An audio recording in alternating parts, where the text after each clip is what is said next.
You got that, and you gonna murder this one and murder that one. Talking all that bullshit. I'm gonna put it to you like this, yo. This is for the nerds, this is for the brainiacs, this what we deserve. Go ahead and play it back, you ain't gonna touch me, you not gonna do nothing, you are not above me. I bet you wish you was me, I know it, I know.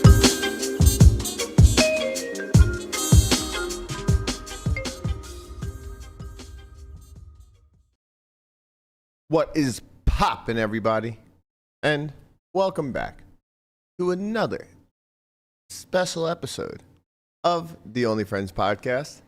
Well, you know, it's me and my only friends, which includes, but is not limited to, Landon. What's poppin', buddy? I did it. I stared at him and I knew it was gonna happen. What are you doing? He was like kind of fumbling and I was just like, I mean, no, then he laughed and just. I have a pretty strong read on where he's going to go. I knew he was not going to throw it to me Well, today. the reason why I went to Landon today. Okay. You know, he's in a sad boy moment. And I Right, wanted sad, to know. yeah. Like today, he was just staring off matter, into the Landon? wander. Sad boy summer. I saw him on the couch, and I was like, "What's wrong, buddy?" I'm fine. You feeling down? No. Does he actually have a good read? Or are you sad? I think someone's girlfriend dumped him. Someone's girlfriend dumped me. Yeah. Someone else's Someone girlfriend? else's girlfriend dumped you. I hate when that happens. Yeah. Yeah, it's fucking brutal. Hate to see it. Yeah. So what's got you down, big guy? What's going on? I'm fine. No. I'm telling you, he's lying to us all now. you don't Wait, get to- no, no. Landon, this is a safe place. No, you it's can not. tell us It's exactly how you it's feel. okay. It certainly With isn't. absolute We're not using the podcast. We will for not this. judge. We will not gaslight. We Is will it- do anything like that here. Is it because the window of the Tesla is down and it may rain? Oh no, Leon fixed it. Oh. they unfixed it. Okay. Now, by No, fixing they it, said- do you mean they like taped up the window, or they actually got the window No, to we start got- working again?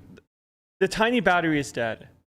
So you're not answering my question. Is The the tiny window? battery is dead. Leon jumped it and then got the car to start for like 30 seconds. What in about the which time- battery that makes it drive down the road? How's that one? That going? one's good. Vroom vroom battery goes good. I kept it on the charger for a year and a half or whatever. Which can't be good. No, it's Oh, fine. can't be bad. Well, it doesn't. You can like keep it at a certain setting for like how much it can be charged, and I kept it like 80%, Okay. so it doesn't go over 80%. Okay, yeah, that's a good thing. Yeah, so it's been on that battery. That battery's fine. The tiny battery, I still don't get why you need to like start a car for the tiny battery to work. What? I don't understand. The tiny battery has no more volts in it because it died Okay. from not being used. Yeah. That happens. But yeah. why? How does that make sense? If you don't use the battery, it should be I don't better. know That's shit how about batteries- cars, but I would assume it's like the cranking amps of like just maybe the little smaller battery has. Are you asking how the battery died? Correct. The same way all batteries die when you don't use them. They drain themselves. You Like, said that's- carburetor, that's why bro, you but you meant alternator. Nobody gets that reference. You do. No, I don't. Damn it. Orange County, good movie. Orange County? What movie is that? Nah, With Jack hold on. Black and Colin Hanks. You know how like you buy batteries at a store? Yeah. So if you don't use those batteries ever, they're not going to die. They will eventually. They have an expiration date on them. But also, the reason why you kept your car charged for the last year and a half is because if you didn't, it would be dead. 'Cause Yeah. That's the nature of batteries. The big battery. Because you need as the well. alternator to Yeah, right. recharge it. Well, yeah. when it's running. If you're talking about a car battery, sure. But if you're talking about a Tesla battery, you just need a plug. Yeah. But yeah. Anyway, the small battery seems like an easy fix. I don't know what we're doing here. I mean, Is the small battery like what would you have in a normal car? Yeah. Or is it Yeah. different? No. No. I think it's like you have in our regular car. I think so too. That's what I'm asking. No, that Yeah. would just be replaced. No, because Leon went to go jump it. That was Leon's whole thing. He wanted to jump that battery, so I'm pretty sure it's the same type of. Well, get your happy ass down to the Tesla store, get a new battery, and let's replace this thing. I don't understand what's going on here. well, You can probably go to fucking against, Mark not down the against my block. will, but Leon is going to get the battery. Right. All right, Basically All against right. his will. I can't take it. I can't take it. You can't Yesterday, listen. Yesterday, Leon better have some Korean Leon- barbecue money. Leon was. he was I didn't ask for any of this.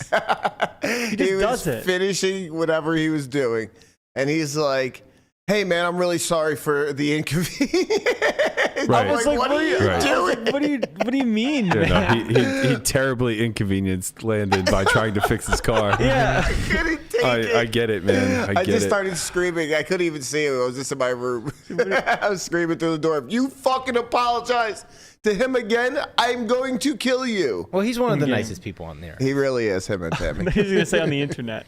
Not when I play pickleball with him. He's a dick. Well, He's gotta let it out somewhere. yeah, exactly. And Is you Leon just a happen to be solid, that like guy. 2.5? No, Leon's Leon's really good. He's good. like a He's really 4-0. good, yeah. Oh wow. Yeah. Well, wait, what do you put yourself at? Whoa. If you called yourself a 4-0 on the internet about a month ago.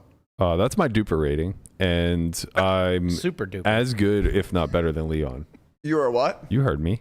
You are what? You Did heard Leon me. hear you? I tell him every time we play. That is one of you the guys most battled absurd one-on-one? statements. One-on-one. I've never heard. Singles is very different. Heads up for rolls. Neither of us are good at singles. Oh, okay. Singles is a tall man's game. Let's let Conrad set the line. He's very good at doing that. Will we send the line on? Yeah, Anything. literally Whatever anything. you want. So we can just take the other side. A 1v1. Oh, Just man. tell us what you're confident in, so we can bet the other side, and I'll get rich. I would have smashed yesterday's. What? Smashed what? You're gonna tell us something retroactively that you would have bet? Guapo. I wish we had a podcast. Wait. We went to Korean. Guapo, listen. We went to Korean barbecue, Yes. and we were talking about the Penn State, West Virginia. Is that correct? This is correct. Anybody and I you was- guys like, I'm just going to take the other side. Hold on, of you know this. what? Hold on a second. Just let let me Guapo- finish this let story. Guapo talk, So we're yeah. sitting down, we're having KBBQ, and I'm talking about a wager that I'm making that's kind of large for me, for UFC, and we start talking about West Virginia, Penn.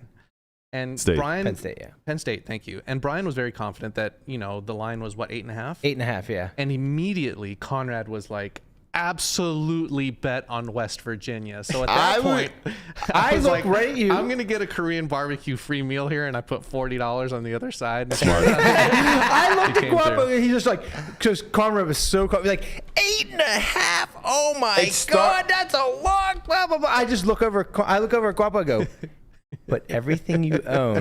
Listen, I just was watching the line moving. It went from like 10.5 at open to 8.5 immediately. It went down to It's just 7. My dad got it at 7. Lock of the century of the week. Yeah. I mean, it's like number 8 in the nation comes in down bad WVU on the road, and somehow we're worried about a touchdown. I was not worried. Road favorites, Grow man. up, Conrad. You're, Grow I up. mean, This is just a little it was preview more of that the West Weekend Virginia Warriors. could be better than they were. Sure. Yeah. They picked it up at the end of the season last year. Blah blah blah blah blah. They suck. So I've decided I think I'm going to try to get into college football a little bit more this year. We got the Okay. playoffs Same. coming, right? Penn State finally maybe can get into the playoffs, which they're always like right on the cusp and just never make it. Well, because they haven't beat Ohio State or Michigan in a fucking exactly. decade. Well, you know what? We got Ohio State at home this year, and we don't have to play Michigan, so maybe we'll get in this year. Plus, they expanded it to 12 teams, so. And that's really all we got. I mean, the Pirates are down bad. That's all we The got. Steelers. This is all we have left. I love the Steelers, but I just don't think this is their year. Oh, perfect. We're winning a Super Bowl. Perfect. Russ That's is what I'm gonna trying to cook. Russ is gonna cook. Russ, for sure. is he gonna? Are we gonna ride? I fucking hate We Russ. gonna ride. I mean, hate Russell he's a Wilson. captain. Goddamn cringe lord. I know. So I mean, Penn State maybe that's all we got. Yeah, I tried to figure out when I stopped paying attention to college football, and I realized the exact moment was the Penn State Sandusky scandal. trial. Yeah, me too. Yeah, it was hard Joe Pa after that. dying, all of that stuff was. Yeah, it was like all end of an era. Maybe it wasn't a great era. Yeah. Well, anyway, Isn't that a good thing? I then? think of all the years that they wish they played Michigan, this was probably it. Yeah. I don't think the Michigan squad's gonna. They lost a bunch of people. So. Yeah, they're not exactly returning a bunch. But anyway, Shout out to Efro. The Sharps were on shut West the Virginia fuck for what it's up, worth, man. which Conrad correctly saw in the movement. Sharps are idiots. Clearly, Efro, let's not condone My the God. Conrad Cope. there's no Conrad Cope here. You know. Do we need to play? Do we need to play the video of No. you at the Venetian? No. Okay. Well, God, then- how drunk was I? I don't know. The next day, and I quote, "What are you talking about? I wasn't even drunk." I wasn't. I was maybe like a little tipsy. Maybe I was a little more umped for the camera. You were more sober in the Passion of Christ video that you showed up. Well, I wasn't drunk in the Passion of Christ video. That was, That was the hungover. next To morning. be fair, that Yeah. was, That was me running into work late. Like, oh fuck, where's the keys? Why did I get in trouble for that? You didn't get in trouble. Yes, I mean, did. I you- sat next to him. well, that's not trouble. That was Yes, just an it- unfortunate turn You of events. didn't have to smell Yeah, It's okay. I you can weren't see in the trouble. stink You lines. just got punished. Right, yeah. There's a difference. Tell him, Brian. There's a huge difference. Huge difference. It's not the same. We are not the same. All right, we have a big show today. A lot to catch up on after the holiday weekend. Things are popping off in Barcelona. Content creators are getting canceled, and Trying to. We have a in the Muck presented today by one Manuel Gonzalez. Manuel Gonzalez, yeah. Yeah, big shout out to Manuel. He's doing the Lord's work out there. It's a secret one. No one knows what's going on. He put it up on the screen, and I was like, no. I want real-time reaction from the crew. So that's what we're going to get. Big time supporter of that Manuel. We're big fans. But before we get to all that, poker goes a little mainstream. Our one and only. I didn't get much sleep. Our very own. Our or very our one and own only. or one and only. Okay, thank you. I appreciate you, Landon. Yeah. This is what you're here for. Someone does. Nikki Limo went on quite the platform. I used to play at the Hustler back in the day. Yeah, Well, fuck me. I like the Hustler. I used to play there constantly. And then it was depressing because at 6 a.m, they would have a donut cart roll around and give everybody free donuts. And we'd all just cheer. That's cool. We'd cheer because we were getting donuts. And then I was like, just look at your life. What are you doing? You're at this casino in the middle of Gardena at 6 a.m. What is wrong with you? Okay, but be honest. You've played worse comedy show venues. Sure. Okay. That also depressed me. I used to play at the Hustler back in the day. Yeah, It's hilarious that he's talking about Hustler and equating it to like the worst comedy clubs that he's ever. Like the irony here is just it's unbelievable. I haven't gotten a chance to watch this yet, but I think Guapo did. She did great, man. She did great. She looked super relaxed, like a pro, and Yeah, she's funny. yeah, she put a good spotlight on poker, I think. This is still more of a comedy podcast than poker, right? Like it was kind of like the vehicle but driving it was the really convo. poker heavy. He asked a lot of questions about poker. So, Okay. yeah, Do you think it was he good. plays? It sounded like he plays. Yeah, He plays a little bit. Sounds like I think yeah. he kind of called out Nikki in one spot, but I'll leave that alone. Can't help it. I mean, none of us saw this. So I didn't even know this what's happened. going on. Neither did I. I think she told us that she was doing a big pod, but couldn't reveal sources. Do not disclose information at this Right. time. She signs a lot of NDAs. A lot of NDAs. I mean, when you're big time like that, you know. Right, that's what happens. So yeah, hopefully this gets a lot of eyeballs on it. happened. Big fan of Tosh. Him as a podcaster is such a far, distant removal from his show. Tosh.0. Is the show over? I think so. It's been over. I think it's been over. It was way before its time. What to be was honest. the show about? It was revolutionary. It was internet reaction. It was Yeah. like ridiculousness, right? better, Kind of. better, Like, yeah. way better. Something was better. Right. Than He's actually funny, which unfortunately Rob Deerdorf is not. Dear Deck. Deer Deck, whatever. This He is would like actually interact with the people that went viral too. Like sometimes he would have them on. Like Yeah. he had Hard Rock Nick on his. Oh, did he really? And just trolled the shit out of I know him. he had the Great. Chocolate Rain kid on. That kid was fucking Chocolate incredible. Man, God, it's gonna be so crazy being like 70, just going down a path of like all the internet memes over the course of your lifetime. Yeah. You know, like our parents, they talk about like historic movies and quotes. Like they lived through the Martin Luther King "I Had a Dream" speech. No, for us, it's the Chocolate Tosh, Rain kid. right, yeah. Hot too. It's Chocolate Rain. Coctua, Tosh. It's Chocolate Rain. It's What's Chocolate Rain? It's the song. Wait, you don't know the chocolate? Oh my gosh. You know about Tay Zonday? That's who it is? Man. Yeah. I didn't know the kid. It's Billy Goes to the Dentist. That one was where the kid gets is all this real fucked life? up. Yeah. Yeah. He gets all Someone fucked made up a song.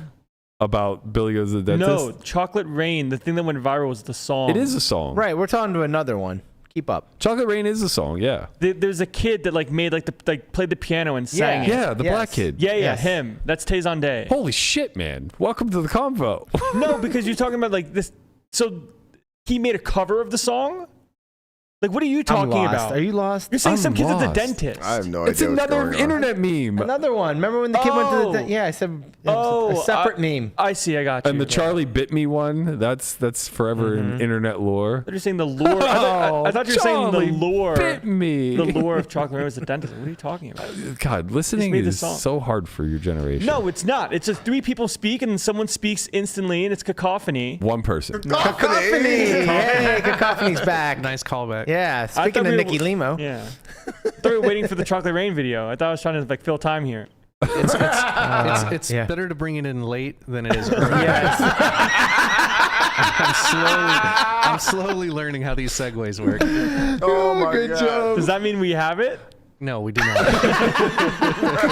You're gonna keep waiting. In about 5 more minutes, I'll pull it up. It'll be like, we'll be on to like 3 other topics, and all you hear is chocolate rain. Some stay dry and others feel the pain. Some stay dry. I just got sent a text message from what I can only assume is a Goodwill and a Picket the Pickens t-shirt. I saw that. Oh man, Fuck me. that's. You want one? No. Oh, okay. Are you happy with Russ, or would you rather have Pickett back? I hate Russell Wilson. You'd rather have Pickett? I would rather have like Tannehill. Nope. You only get 2 choices. Yeah, I would take Pickett back. Wow.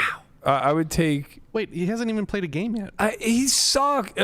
Look, he'll be fine. He'll be serviceable. He's going to be adequate. It's going to be okay. He's not going to win us a championship. He's not going to win us a championship. He's also just like, he doesn't belong in that fucking uniform. He's the cringiest human on the goddamn planet. Let's ride. You know That's who right. else is cringy that I would rather have instead of him?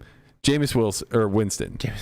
He's super cringe, but like he's like kind of based cringe. Yeah. He's way more base than Russell. Did you see the mashup of him doing the pregame speech for Cleveland's preseason games? No, but that's probably amazing. So it goes through like all 3 preseason games, and he's like, "You live or die with your brothers on the field today." You know, he's like just straight Goggins everything, and then afterwards the Curb soundtrack plays, and it just shows the score, and Cleveland goes 0-3 in the preseason.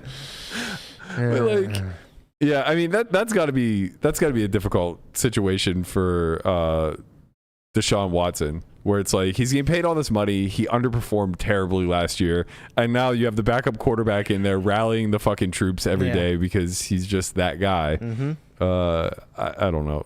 Did they end up cutting Winston or Wilson? Winston. Winston? I'm not sure. Probably not. He was on the block. They were talking about him possibly moving, but I guess not. I mean, somebody that does that to your huddle, you don't exactly get rid of.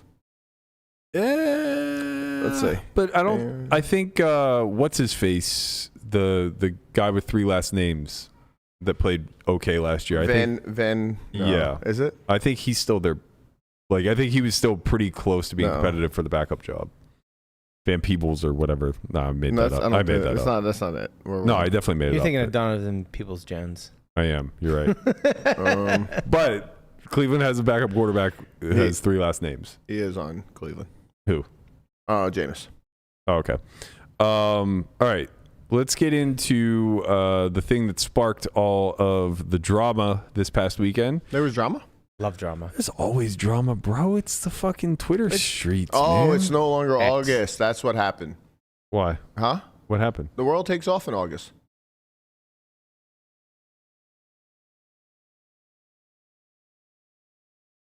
Where'd you say you were last night, Guapo?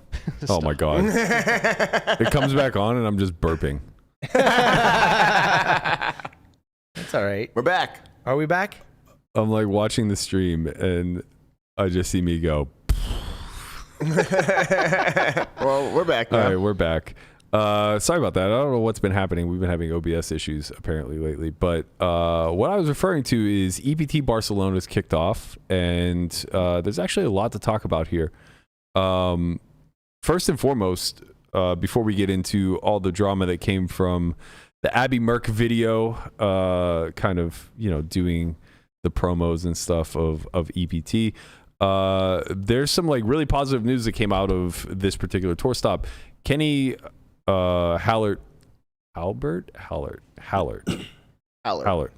He tweeted this maybe a week ago or so, right as the EPT was kicking off, that Stars was going to announce some big game integrity rule changes for EPT Barcelona. And the long and short of this is that they are listening to, you know, what's basically taking place in the live realm when it comes to cheating, as well as stalling, and all the ways that people are kind of manipulating small angles to very large ones.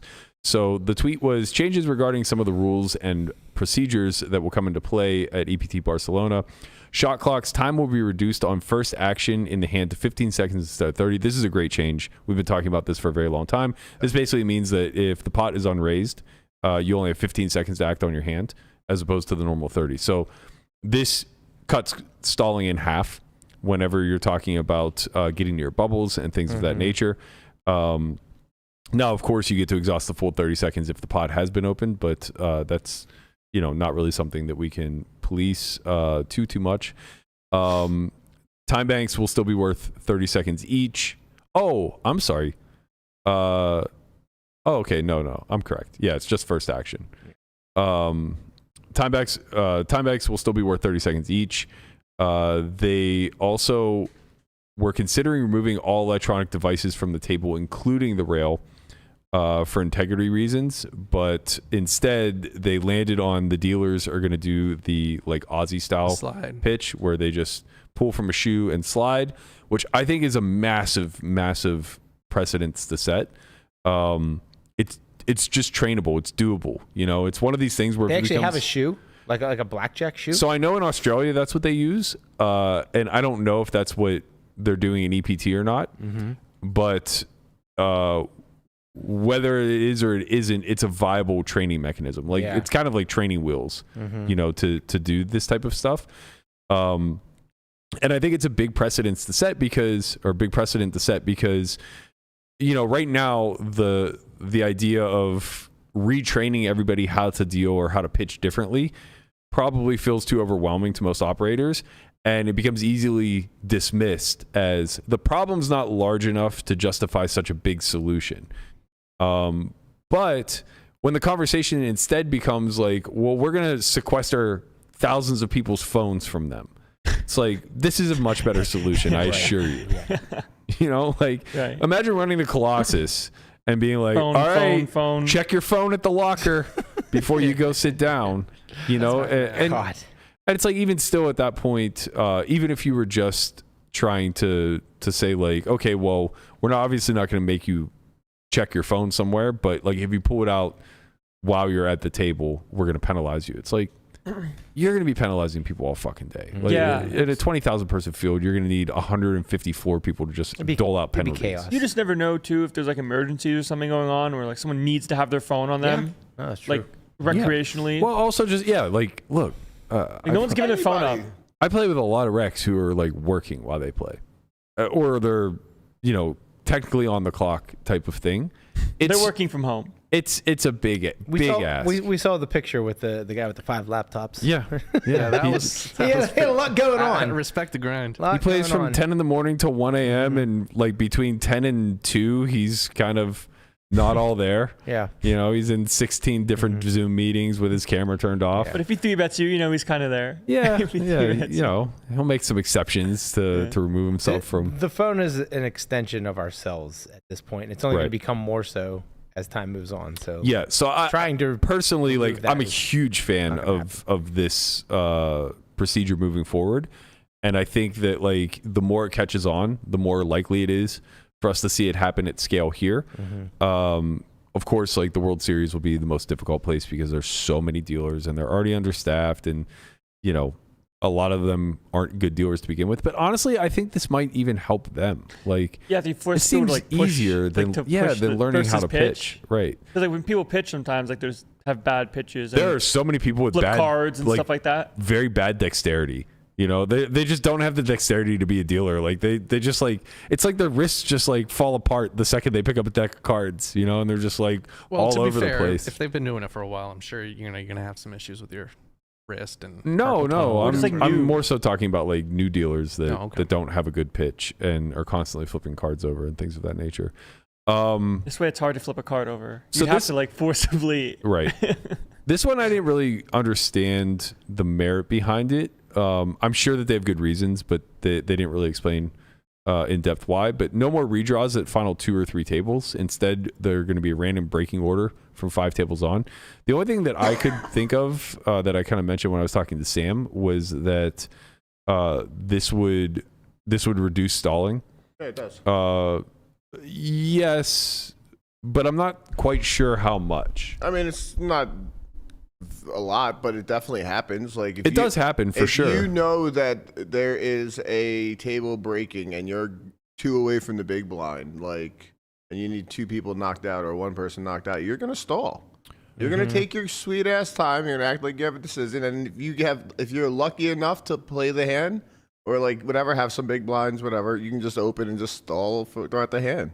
Yeah, but if you're at that juncture of the event, whether it's a random table break or a redraw, you're still probably going to be stalling. Like, you have these shot clocks for a reason. You're probably going to exhaust them anyway if you're a short stack. That is true. Right? Like, dodging the big blind is still the main goal. Yeah. The table breaking just allows you to add a little bit of variance to that dodging of the big blind, because now you may be like under the gun 1, and if the table breaks, you might get moved to like late position, type of thing. I do think it's definitely for that reason, though, because of them adding in the random table breakdown. Well, yeah, he said in the article, he said that he noted that the redraw process can lead to stalling from short stacks in early position, who know they can avoid paying the big blind if a player busts and the table breaks. But I guess what I'm saying is that I don't think that the redraw is the incentive to stall. I think the incentive to stall is to just avoid the big blind at all costs. And yeah, it'll reduce this slightly, but probably not quite as much. And you're saying they're going to make it random, so you won't know which table. Right. So that's what I'm saying. Yeah. So you're still incentivized to stall because it's a 1 in 3 chance. Yeah. With 3 tables left, you have a 33% chance that it's you that breaks. Right. You know. So it's like I don't know that it takes the stalling away. Maybe it's randomized, but they actually put the breaking order up so that knowledge is available. But again, whatever table's breaking is going to have the stalling at it. So I just don't see a way to remove that outside of just reducing shot clocks. But we'll see how this one works out. No more solvers too, right? Yeah, and that's the final thing. They implemented a similar rule to the win and their policy, which is no use of solvers, charts, or anything similar anywhere in the whole tournament area at any time, also including spectators. No laptop on rail. Yeah, I think this is a good rule, of course. I think what needs to be very specifically clarified is what's considered the tournament area. Like, that phrase in and of itself doesn't necessarily define itself. Because there needs to be some safe space where people on break can like look shit up if they want to. Like, it's their time. You know, I think that it's very like, if they want to go and look at a hand that they had previously played that they're curious about, or they want to prepare for the next level, there should be an area that allows for that. You know, like, and not just the shitter. Like, we don't want to clog up the stalls because guys are in there fucking. No, I mean, I think you can make it pretty clear. Ranges. Like, you know, this is the tournament area. You clearly have a sign. Well, right? I guess that's what I'm saying is, like, to me right now, it's pretty ambiguous. Entering the tournament area. Yeah, to me, it's like pretty ambiguous right now of like at what point you get a penalty at the win or at EPT. And then for spectators, they just kick them out of the area if they catch them. I mean, I would imagine. Well, I imagine if they're helping somebody in game, it probably penalizes that person. Yeah, I guess if the other person comes up to them is like looking at the solver with them. Right. Yeah, I don't know. I think these are all really positive changes, though. So big shout out to Kenny, EPT, and everybody who works with Stars for taking this stuff seriously and, you know, basically executing the very next event that they had post-summer. I think that these are big changes that could be pretty beneficial to all parties involved moving forward. Extremely sharp. Yeah. Before we continue down the Barcelona path, I want to mention 2 things. One, we have the MSPT is it MSPT at Venetian? Yep. Yes. Yeah. So the MSPT $1,100. $1,100 500K guarantee begins Thursday. That's flight 1A. Myself, Landon, all the above the Felt team, we're going to be there supporting the Venetian's still grand opening of the new room. This is the first major event that they've run out of the room. 3 starting flights, Thursday, Friday, Saturday. For sure, we'll all be in attendance day 1A. Those of us who fall victim to variants will probably be there again on 1B and 1C. So be sure to make your way out there if you guys are in town and you're looking to play a high-value event with us just blasting it off. Secondly was... I kind of skipped over this news story, but I think it's worth talking about because one of the big points that we hammered when GG acquired WSOP was the notion that bracelet events were going to move across the world. And I kind of said, like, one of my underlying fears is that the World Series summer is no longer in Las Vegas. Now, in the acquisition, there was a guarantee that I think for the next 20 years or 20 years. Yeah, I think 20 years. It's guaranteed to be in Vegas. But that doesn't prevent them from just running other series all over the world. We know that they're doing the Winter Bahamas in December. Not sure if they're still planning on doing a WSOP Europe as they have in the past, or potentially Australia. If they want to do a World Series event during the summer in Europe to keep the Euros away, yeah, that'd be fine. with that. Yeah, I'd be okay with that too. But it looks like they, soften those fields much like the WWE, are turning their sights into oil country. They're looking at bringing GGPoker and WSOP to Poker Arabia in Lebanon. So Poker Arabia is the website. Oh, okay. I believe that was the GG skin. Okay. That was only operating in that area, which is Lebanon, I believe. Yep. And they merged them with their rest of the world. Okay. So and then they're going to be bringing.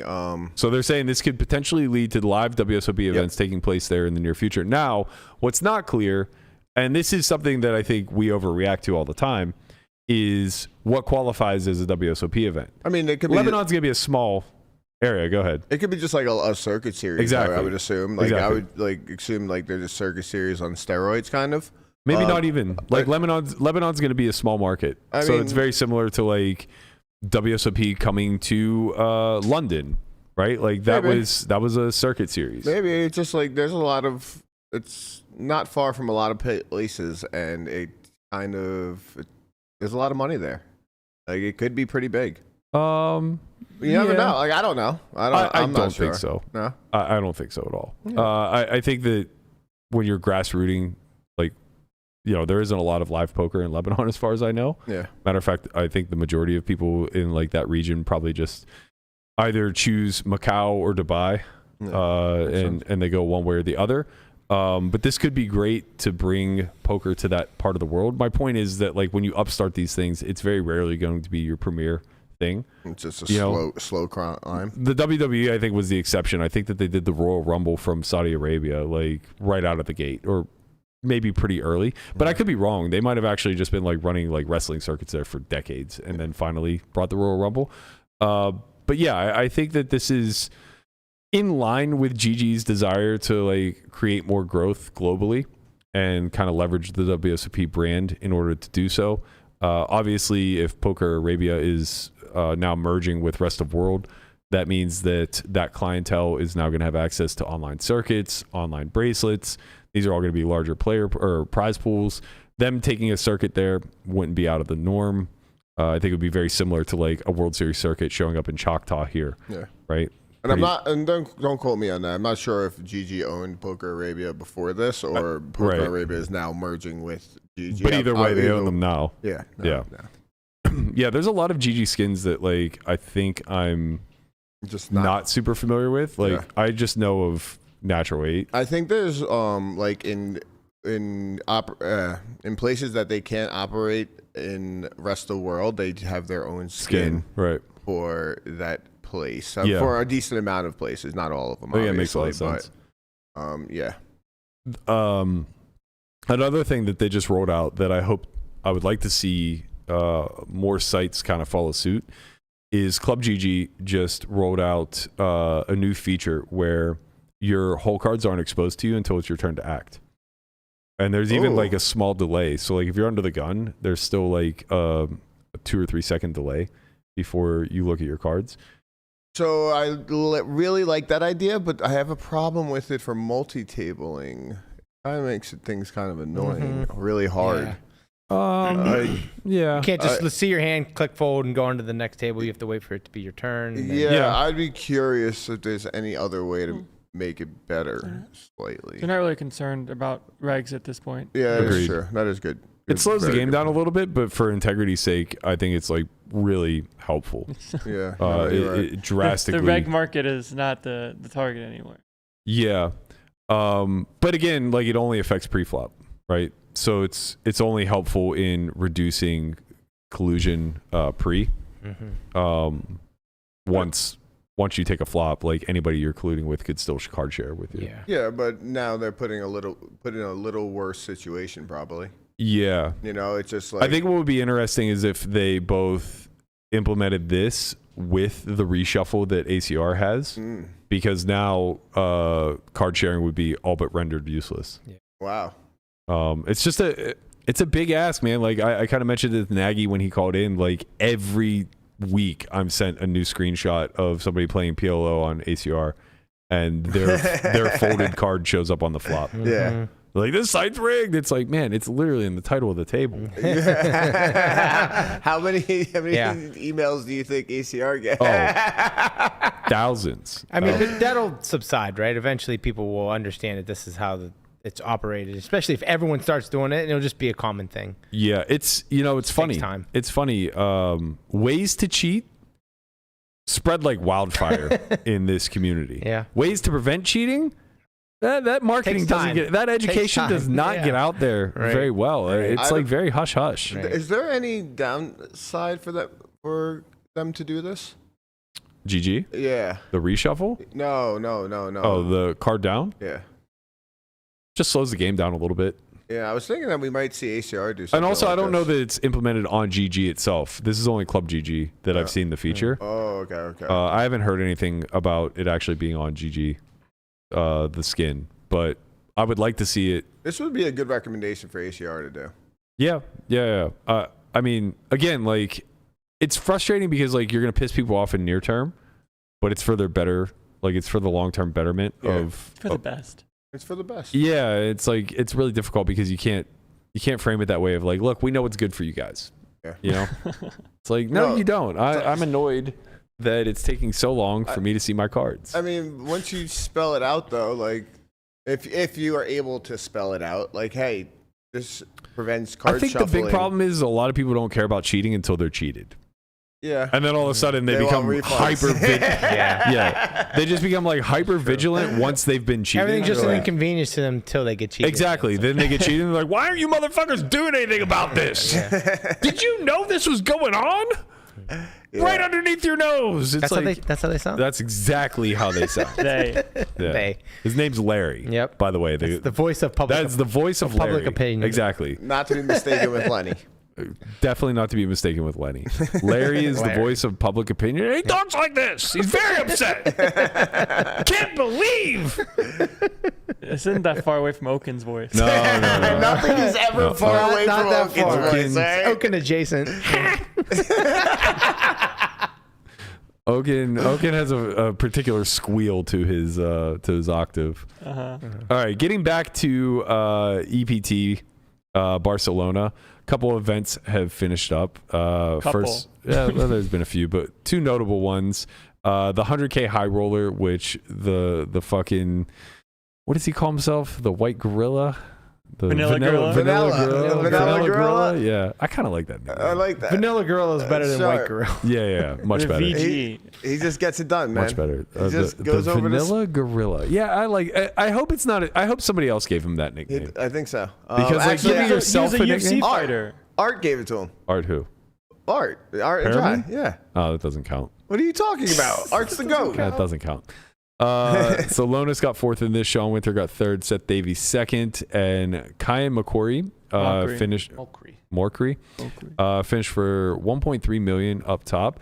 I didn't realize it until I looked at his picture, but I actually played some cash with him at Bellagio, I believe. I don't remember if it was over this summer or last summer, but he's on a bit of a tear, making a splash here in the high roller scene, shutting the Vanilla Gorilla out from another title chase, if you will.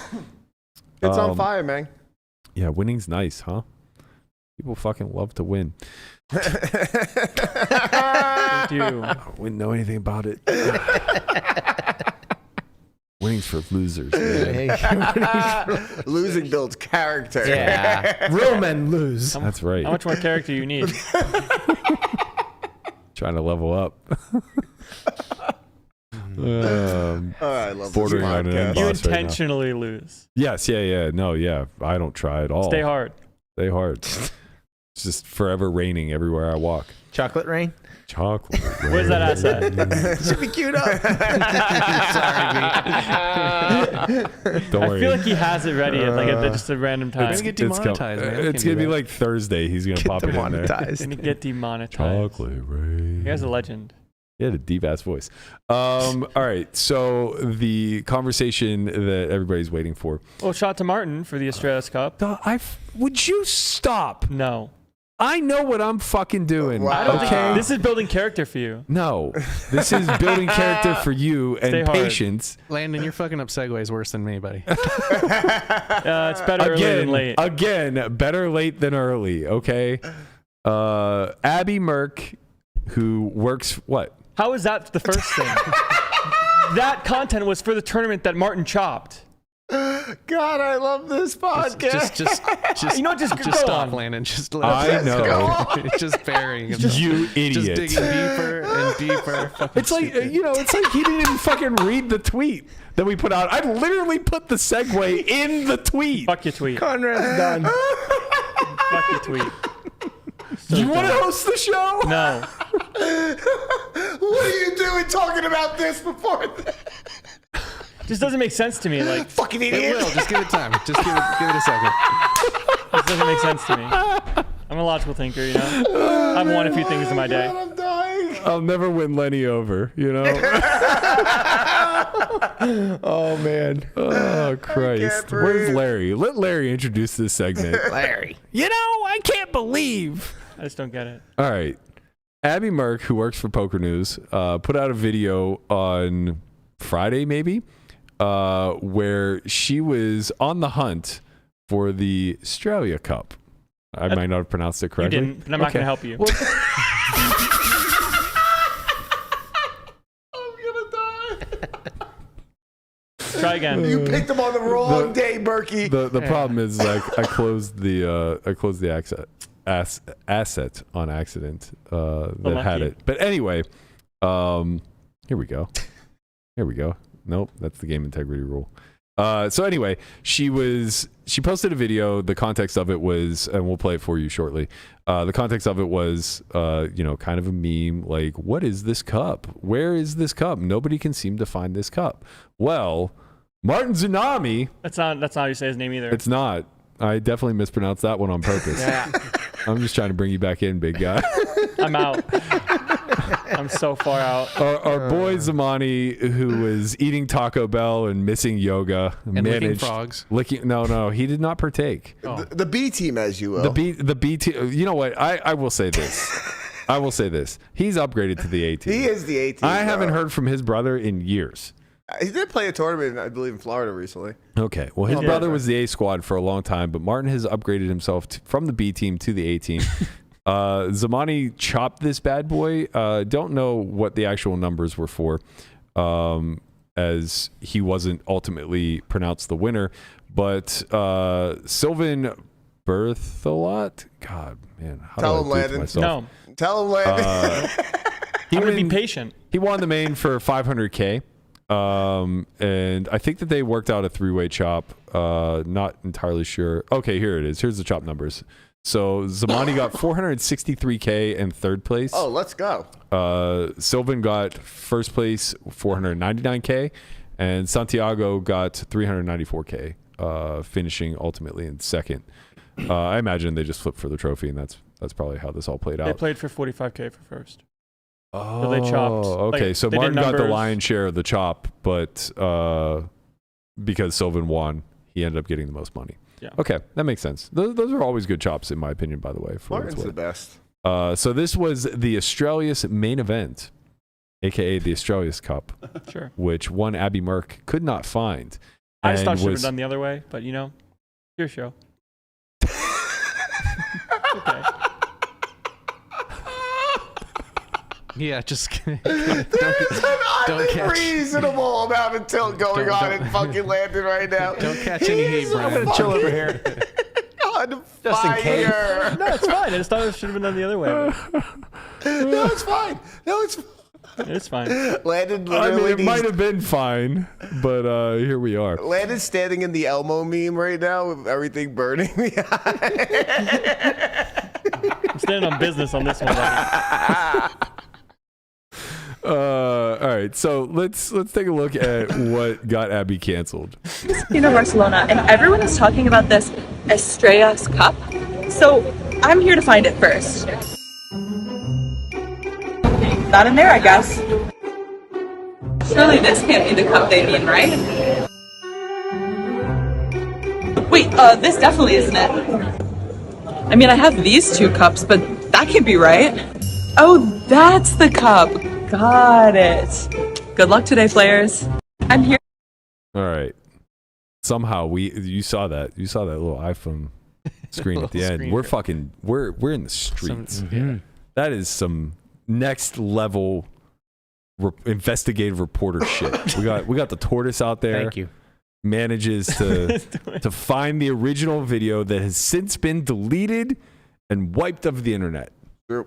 Gone forever. Nothing ever leaves. That's your tortoise That's right. who saved it. I got everything. Gave you guys that exclusive video that you may not have seen. Now you've Put seen something it. on the internet and then decide to delete it. I already have it. That's right. That's because it went through our group chat. He hit it, and then he never closed out the link. That's right. That's not true. I He literally left just the went to tab. Twitter right now and then just clicked on it. It's still there. It's there for me. I don't know why it's there for me and nobody else. It's not there for It's anybody a else. special version of Twitter. It's called Brian's I Twitter. can do it right now and watch it. That's fantastic. I'm gonna keep watching it. So that video, that was the straw that broke Haley Hannah's back. She wait, let me rephrase. I'm not to imply she's a camel. Let's bring that one back. That was the straw that broke the camel's back. And Haley took to Twitter and said, "I'm sorry, but enough is enough. I've had to watch insufferable content after insufferable content, but this is fucking embarrassing. Do better. Poker deserves more than this garbage content." What do you guys think?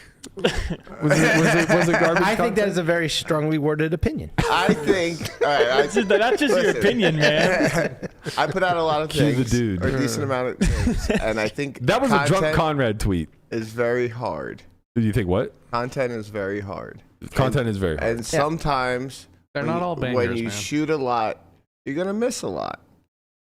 Maybe this was a miss, but Haley's quite mean in her tweet. Okay, so You're being mean. I find this all to be interesting or fascinating because obviously there's nothing like specific in this tweet that is making it like there's nothing specific she's taking issue with. She's just basically saying like it's insufferable. It's hard to watch. It's She doesn't say cringy. what is cringy about Right. it. And to be fair, like look, as a consumer of a lot of shorts, You're somewhat of a content creator yourself. yeah, and look, we've missed plenty. Look, I didn't care for the video. I thought it was like I don't think any tacky. Not even tacky. Tacky is the wrong word. I thought it was. I thought it missed the mark on the humor. Right. I think a lot of times shorts tend to follow templates of like setup, punchline, finish type of thing, and this whole template is like a play on words of like, okay, we're gonna do the template is, or the setup is we're searching for a cup, So now find all things that reference cup. And eventually, we find the cup that ditzy blonde. How could I confuse these types of things? You want to know what I think the issue of the video is? I think it's the sexual humor that's brought to it. I don't think it works. I think it's tacky. I don't think there's anything. There's nothing sexual about that video. No. Like these cups. Like, what do you mean? Like, oh my god! Like that, I think references are. I think it's tacky. References are ass. Like I don't think that it's good to use that as marketing. Is there a universe where this universe? It was meant to be cringy. It was meant to be like they knew going into it wasn't that it was like, oh, that's kind of like but like that was the intention of it. Yes, of course. Right? Like a funny type of cringe? Yeah, kind of like we know what we're doing here. Like this, it's supposed to give you that feeling, like right? Like yeah. Okay, I definitely did not get the ick from it. Not the ick. That's a wrong word. I definitely don't get the. I also definitely don't get this like over sexualization because I'm not saying over sexualization. I'm saying any sexualization. Right. Like there's just no point of it. Like it's just not. I don't think it's good marketing. I don't think it comes out good. Over. Like come on! What are we talking about? Like I think it's just corny. Yeah, but I think that's the reason that makes it corny. No, the reason it makes it corny is because she grabs a styrofoam cup and goes, "This isn't it," and throws it in the trash. It's supposed to be corny. Yes, it was supposed to be corny. Right, but I think that very corny. I think that this stuff is just doesn't make good videos. That's it. Yeah, fine. Look, I agree. I don't think it was a good video, but like, I wouldn't even criticize this video. Like. And not that my opinion matters for shit, but it's just like, this is not like, this is like, you know how much I love Greg Goes All In's content and how cringy the majority of it is to a poker player. Like a lot of it is literally. But he's like very cringe, but like corny and funny, like a lovable like kid. Like he's like it's good. I don't think it's. I mean, like, he does a great job, but like a lot of it is not. The point is, it's not meant for an audience of us. Like a lot of it is like explaining the rules or joking about the rules of the game or like what beats what or like making 7 deuce jokes and stuff like that. And like for Abby, it's just she's 24. She's 24 in a male-dominated industry. Like noticing all of these stereotypes and tropes around her and like poking fun at a lot of them. And in this instance, it's self-deprecating. Like she's portraying herself as the ditzy blonde kind of thing. And it's like, yeah, that's not for me, but I'm a fucking 42-year-old, 22-year professional poker player. Like that content's never meant for me. Right. You know what I mean? It's like maybe there's a college kid out there who's watching this that like gets a chuckle out of it the way Landon laughs at fucking Eric Andre that I'll never understand for my entire life. I'm a car. I'm a car. He's not a car. I'm a car. Well, I'm not a car. It's like, I don't get it, man. That's not the joke, but that's okay. Like, I just don't fucking get it. Like, these teenagers stole my car. Okay, fine. No. They broke it. I'm not getting into it. I think we're conflating two different skits. Because it's funny. It's not funny, but that's okay. It's allowed to not be funny, I guess, is my point. That's just like your opinion, man. Yeah. And the thing is like, I don't fault Haley for just like, criticizing. It's more like the tone. Well, it just feels like an attack. I don't like your tone. Right. It feels like this is an Abby issue for her, not a content issue. I feel like what happened to a degree is like a bunch of different content creators have put out something like this. And like at this point, this was like you said, like the last one that you saw. It's like, I can't take it anymore. I need to say something or I'm doing the entire poker Twitter a disservice. Right. And that's what we got. I think it was built up aggression toward content. Haley versus content creators. I don't know, and I'm not going to speculate like what drove this. It's weird that like this would be like this just one random thing. It's like, I mean, Haley's been kind of quiet on the Twitters of recent, so gotta let it out, I think, well, look, not your fault. As somebody who has a very low tolerance for quality when it comes to things that I care about, I get it. Like, I'm the guy poking holes at fucking coaching tweets when I think that they're just like wildly out of pocket. and then getting the pitchforks turned on me because I criticize somebody that the community enjoys or likes. and I think Haley went through some of this as well. And, we probably both learned the same thing of messaging matters, right? Like the tone that you take, the way that you offer criticism, there's a big difference between trying to just like dunk on somebody or tear them down or, rally the angry mob against them, as opposed to just kind of like offering constructive criticism in a way that potentially could offer some change. But I don't think, again, I'm speculating, but I don't think Haley was trying to ultimately change the content that goes out there. I think it was more of just like, I'm so sick of seeing this shit on my fucking timeline. Basically, that's right? That's how it reads, at least. Yeah. Where like it doesn't read in the way it's like, hey, like I might have like been not the target audience, but like I think this kind of missed the mark. Like, what do you guys think? Yeah. Like more of like an open forum versus like, here's what I say. This is like my page. I say this is terrible. I say you guys need to do better. Right. It comes off differently. Right.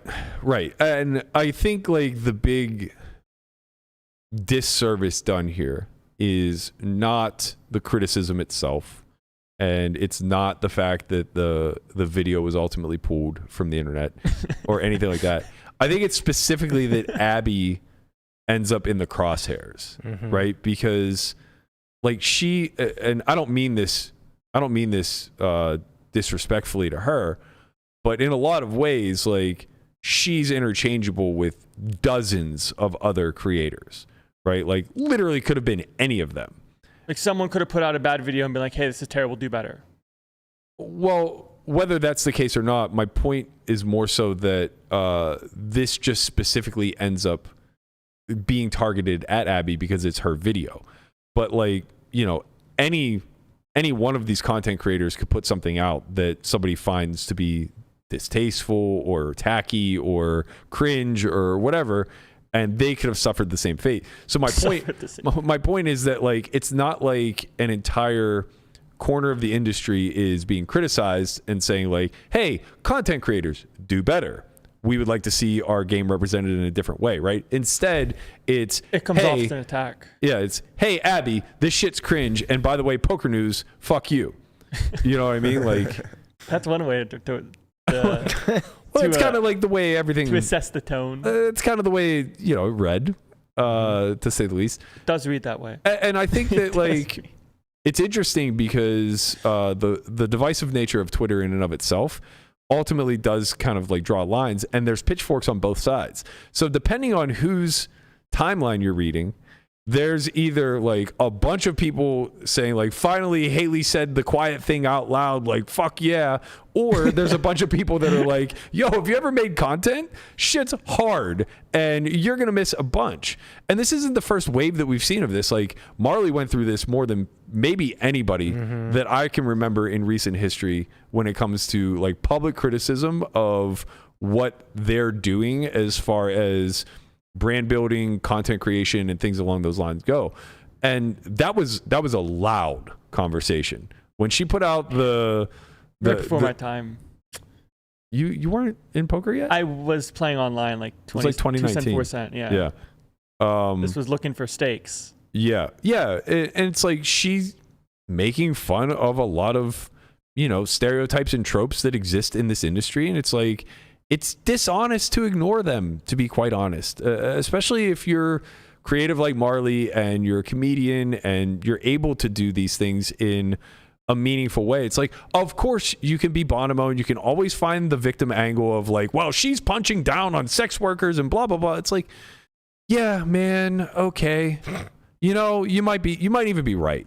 Like you literally might even be right. But at what cost did they suffer for this video to be made? You know what I mean? Like their profession was, there was a little fun had at the expense of their profession. It's like, that's going to happen to everybody in some sort of degree. Like, we get made fun of all the time. For being seedy gamblers. Exactly. And it's like, because we're men or because we have a different power dynamic, I guess, like it's not punching down. Like I'm not trying to get into the social politics of what Bonomo understands versus what I understand, because I defer. Like I just defer. Yeah. He literally might not even be wrong, but it doesn't change the fact that it was fucking funny. It was funny. It was really funny. It was really, really, really funny. And it was creative, and there was a lane that it appealed to. And that lane was a widespread audience. So it's like, I don't know, man, when it comes to like policing creativity, Like jokes at expense. no, just like speaking out against people who are exploring creative avenues, I just kind of like tend to be a little bit more reserved when it comes to public criticism, unless they've done something egregious. Like obviously Bonomo thought she did something egregious, so he attacked her for it, and that turned into a whole thing.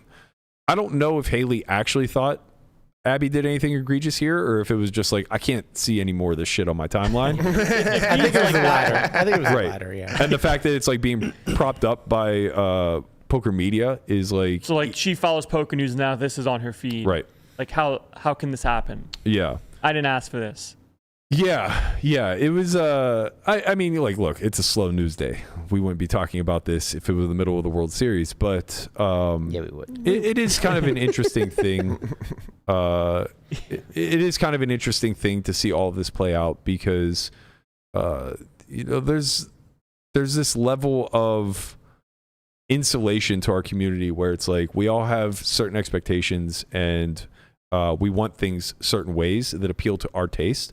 But what we don't recognize is that like the more we appeal to the insulated community, the more we're keeping outsiders out. Mm-hmm. And like the last thing we want to create is like some sort of like cult or like club where you're either in or you're out. The last thing we want to do is be exclusive. We so desperately want to pull in eyeballs, and that's why we kicked the show off with Nikki being on Tosh. That's so fucking amazing, because that's going to reach 100,000 people, maybe more. Probably more, yeah. Some of which are going to be casual poker fans. And they're going to see somebody who does not at all represent physically, or like she's not a physical manifestation of what the poker community looks like. And that's fantastic. Right? Like she now gets to represent a small corner of this industry, speak very highly of her experience within the industry, what she enjoys about the game and everything else. And now people who don't look like me or Brian are kind of watching and saying like, oh shit, like this is kind of a cool thing. And I don't need to be X, Y, or Z in order to fit in. Did you just call yourself an old white guy? Yes. Yeah. Okay. Yeah. That's fine. He lumped me in there too. I got Rightfully so. I got yelled at. I got yelled at for our bad political takes on Friday. Oh yeah. Not because By the whole table? No. Not because the political takes were that bad, but because one of the players in the game, who we're not that far apart in age, by the way, immediately took offense and saying like, "Old white guy, huh?" Yeah. And I said no. Old rich white guy. Yes. And you are really fucking rich. That's a compliment sandwich. So don't get that upset with me, sir. That's so good. Oh man, Love that. we got to bring back the bad political takes. We had like a third the views on Friday's show and 5x the comments of the entire week. Yeah. Okay, Incredible. on those days, I'm gonna have to be out. I mean, No, you gotta be guys. Listen, we got a lot of stuff coming. We got the debate coming up in a week. Yeah. We got. I'm gonna see myself out. No, I think we're just gonna have a bad political elections. take. We're gonna have some sort of October surprise, as we always do. That's right. By some bad political take section, you mean an entire show dedicated to it? No. Like one segment a week. Like 10 minutes of Lamana just spouting It's not 10 fucking minutes. nonsense. It feels like 10 minutes to you. Uninterrupted. Yeah. If you would stop cutting fucking people off mid-thought, I still like my fuck way are you better. laughing at? You're no better. No, when I cut you off, I challenge. When he cuts you off, it's for absolutely no It's a reason random whatsoever. CSA that has nothing to do with the topic at hand. Yeah, that's true. But that's way better. All right, so the fallout of this story was that ultimately the video that we previously played for you was pulled from the internet, and nobody really knew why initially. And this led to a response from the Casino King, who creates content for a rival media outlet, poker.org. Another gang.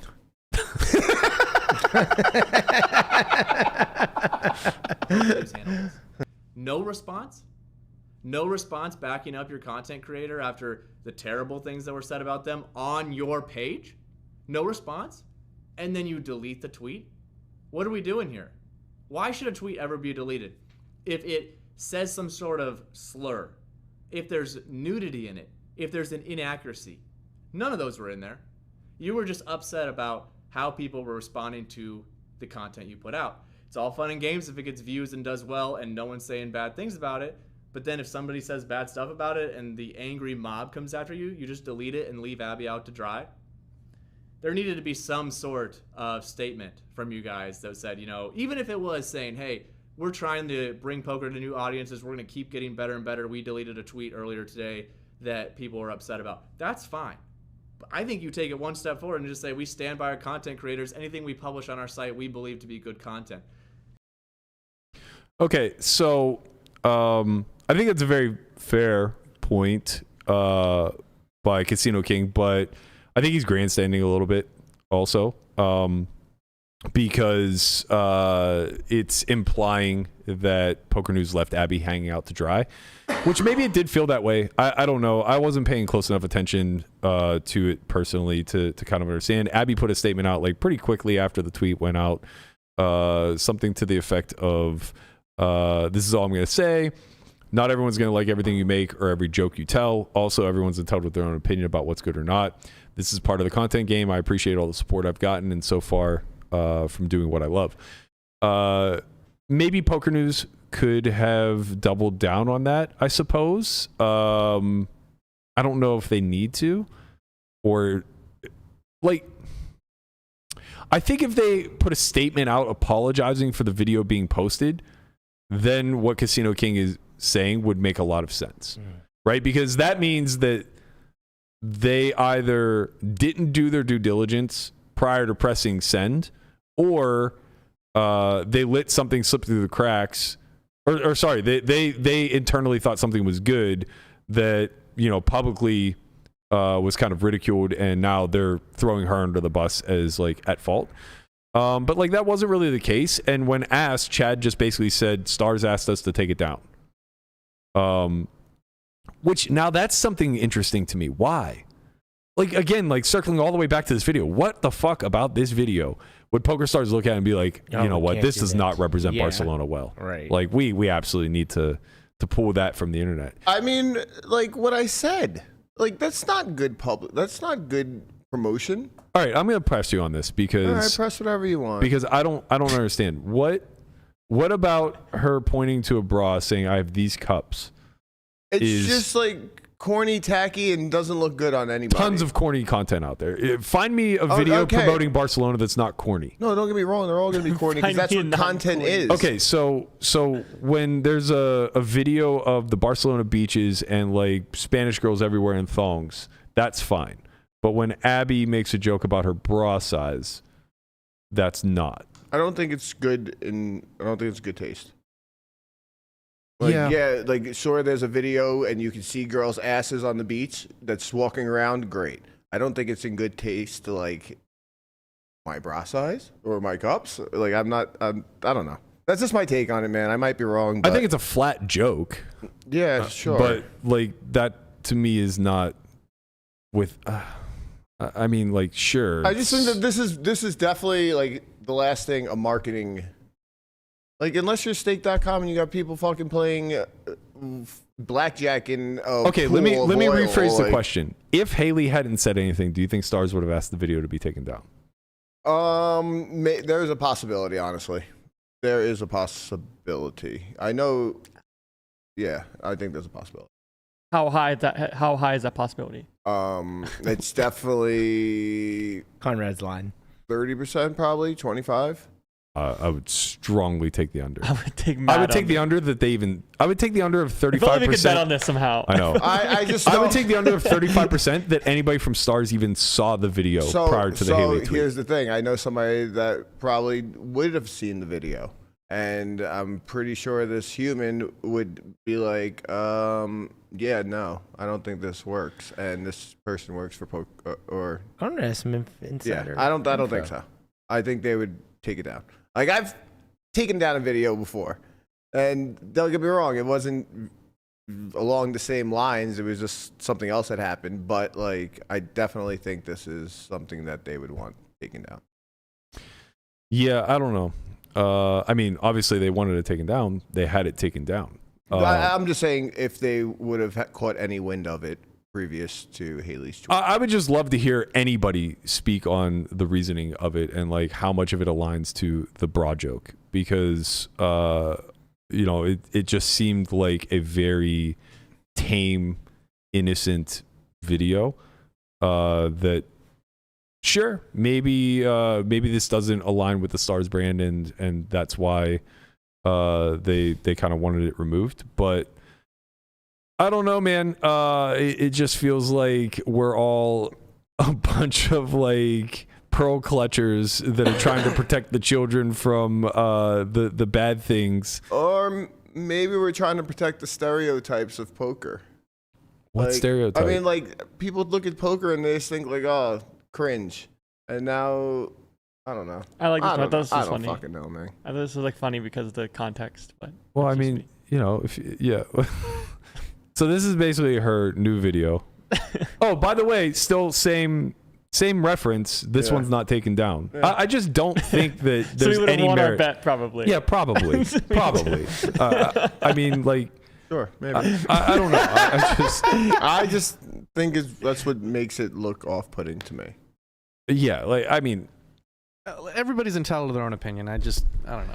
It's just a weird framing of like it's off-putting, it's tacky, it's all of these like strong adjectives where it's just like I just didn't get that sense at all. Like it's just such a benign video. It's nothing.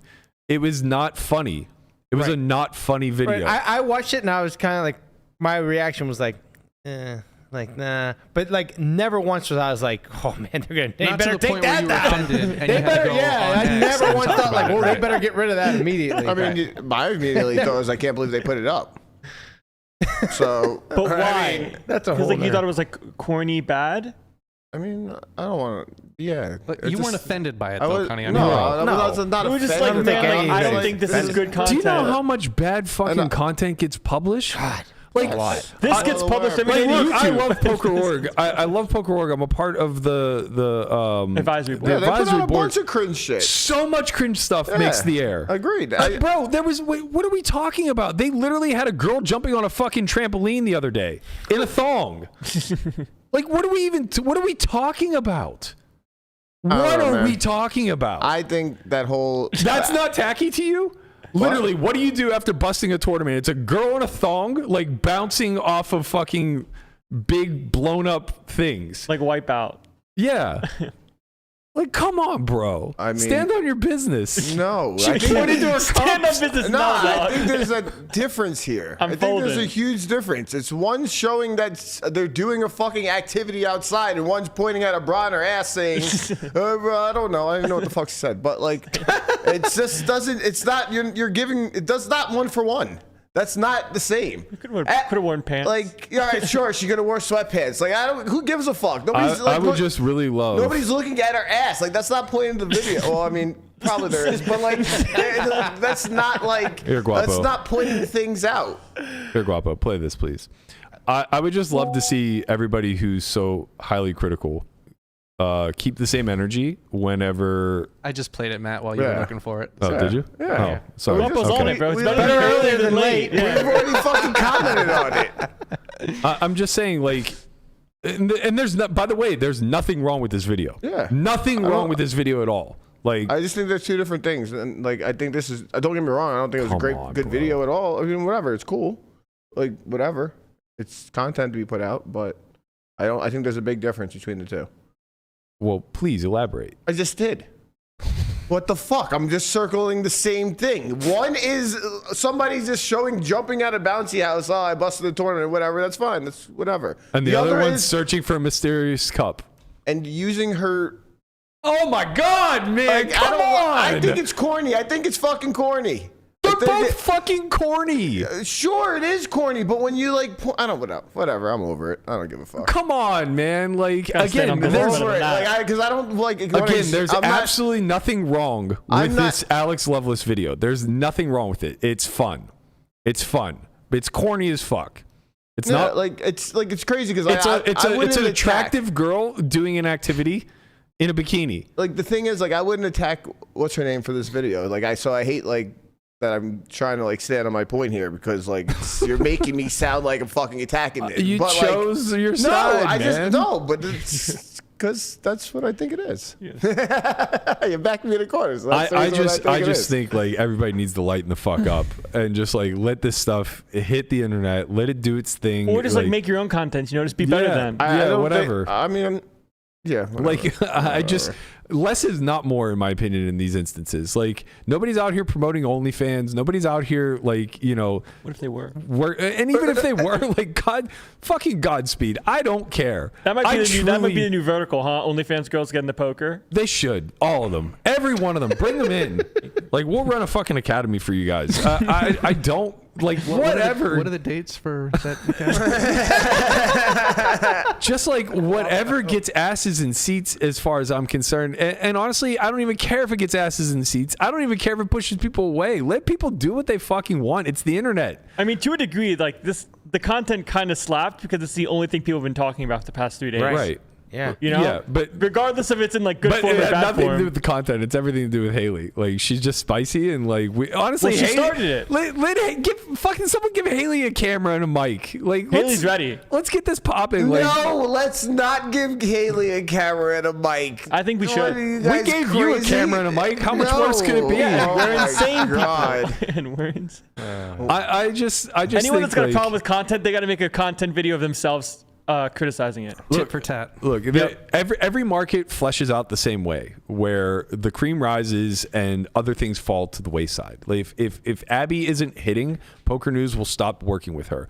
If these videos she that, hits like, though, her Instagram's sick. Of course, if like Alex isn't hitting, Poker.org will stop featuring her in videos. Like the fact is, they're getting views, they're doing they're doing their job, and they're doing it in a way that they enjoy. But all markets, the cream will rise, right? Like when shit falls apart, it'll tend to fall down. The only time that I think it's worth intervening is when the market is completely ignorant of the product that they're receiving and when the wool's being pulled over their eyes. So when people come out and speak out against the master cleanse, like when nutritionists come out and say like, hey, you're getting fucking scammed. Maple syrup isn't going to make anybody fucking healthy. Berkey with the master cleanse. It's just a good example, you know? It's such a good example. You just got to keep going back to the well. It's such a good example, right? When people come out and they say, hey, Amway's a fucking pyramid scheme. Like, these are times to speak up because a market is being fleeced by something that isn't obvious to all that it's a bad actor in the space. Here, it's more just like, I'm mad that I saw this. Yeah, it's like, okay, then fucking keep scrolling, you know? Like, just keep it moving. Keep it pushing. We don't care. I paid 30 seconds of attention to this video, and I want that back. And you know what? You're going to pay 30 seconds to another video on fucking Reels that you're going to wish you hadn't seen, or you're going to send it to your entire group chat because that's what I spend at least a quarter of my day doing.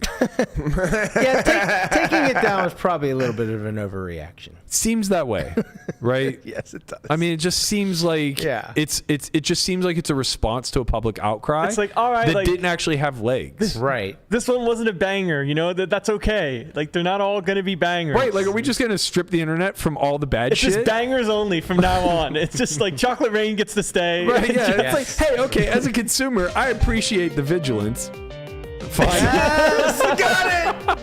He got it. But it's not on the screen. We called it out too many times for him not finally get it. Why do we not have video? I just thought I wanted to hear it as a background, you know. No, you mentioned it. Dude, the video is have to see the guy. The video is unbelievable. The video is absolutely bananas. It moves his mouth away from the microphone to breathe. Yes. Who the fuck is this? That wasn't what you expected to see? No. Yeah, we supposed to strip this from the internet? Yes. That's true. That's actually a good point. He was like 13 years old when he did this. Yeah. It's incredible. Yeah, look, man. This Abby video may go down in poker lore forever. It might just end up being the biggest banger of them all. Also, by the way, it's basically the Chocolate Rain of poker. I think coming full circle, I think Marley deleted the early vlog. I looked for it. I couldn't find it either. Yeah, I couldn't find it. Man. I think like So maybe it has the delisted. No, I think you ink some deals and you got to scrub the internet of certain things. Yeah. You know? But Brian has it. Lamana has it on his phone. Lamana definitely has it on his phone. You guys want it? We'll feature that one tomorrow for you guys. All right, let's get to the In the Muck. Ooh, Manuel Gonzalez. Why do you assume that it's just me? That's you? You're Manuel? This whole time I never knew.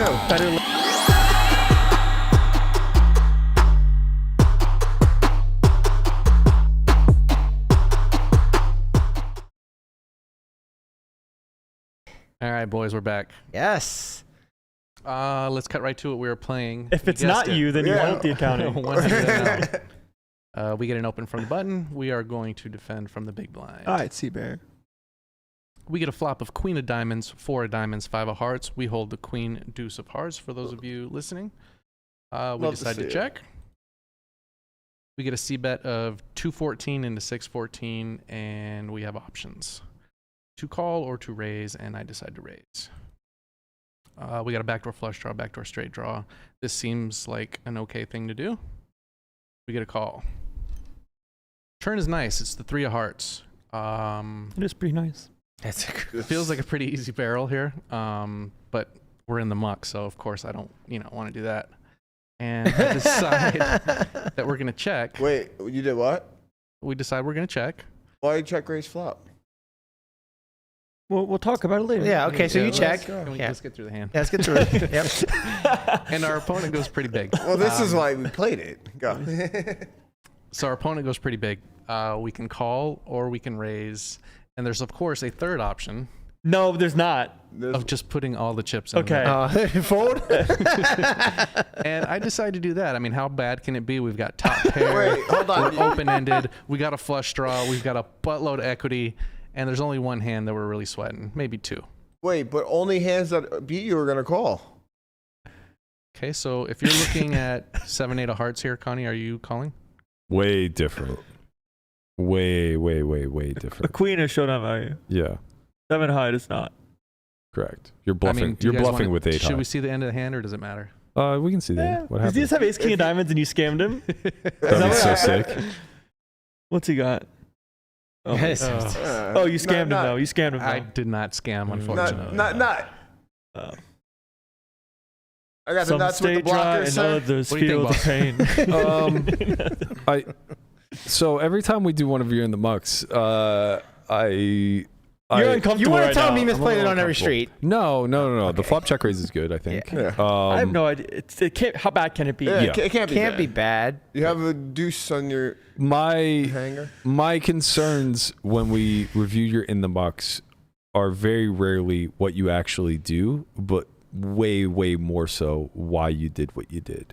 Okay. This is all for why. Yeah. I don't mind being in the hot seat. I guess first and foremost, when you check raise flop, this is value. Yes. Okay, it has to answer. be yes. Good. You're not turning top pair into a bluff. It was a 1 of 2. You passed. Okay, so I think when you're check raising queen X with a backdoor, you want to have a better queen X. The deuce is just like not. Isn't the deuce nice because we have backdoor straight draw as well? I think A 6 would be 6, nice. Yeah. 6 is better. 6 is better, but deuce isn't like awful. No, I think a deuce and a 3 are like not. I haven't looked at the sim yet, but I don't think queen deuce, queen 3 are going to be very preferred because I like think queen 3 does it more than queen deuce. I bet neither check raise. I'd say there's probably a small slither of the queen 3. You're on. All right. I don't think either one of them are going to check raise. You don't want to be dead versus queen 4 and queen 5, which the button will have. And you also don't want to be dead similarly to what happened. Like you don't want the 3 of hearts or the 2 of hearts, depending on which candidate you have, to roll off. And your opponent just has stronger made hands now. Because your check raising range here that wraps around the 4 and the 5 will often contain 6x, 7x. You'll have some 3x, but it'll be like 4-3 of hearts, not queen 3 of hearts, right? Like 4-3 is a bluff. Queen 3 is a what? Mergy. Yeah, weird we're doing a weird thing. mergy thing, right? Yeah. So I think you'd much rather use queen 7, queen 6 if I had to guess. Obviously, Queen 4 of Hearts will be the primary heart candidate that you choose to check raise. When the 3 of Hearts comes off on the turn, this in real time, man, it just seemed like a really easy barrel because I just picked up more equity, right? But I also know that my opponent's super aggressive, and I just felt like, man, I can just get more quote unquote dead money in here when he just decides to barrel. Well, so I think you're kind of viewing this through the wrong lens in the sense that you're looking at it as a card that improves your hand, and technically is one that would improve your check raising range, which would indicate that you have to bet. Yeah. Right? It didn't feel good checking in real time. I just thought, hey, this would be cool to check raise. You might have a range bet here after check raising flop. Turn is really good for you. What do you think, like, after he gets check raised on the flop and you checked him on the turn, what does his betting range look like? I think he still has overpairs. I think he has queens.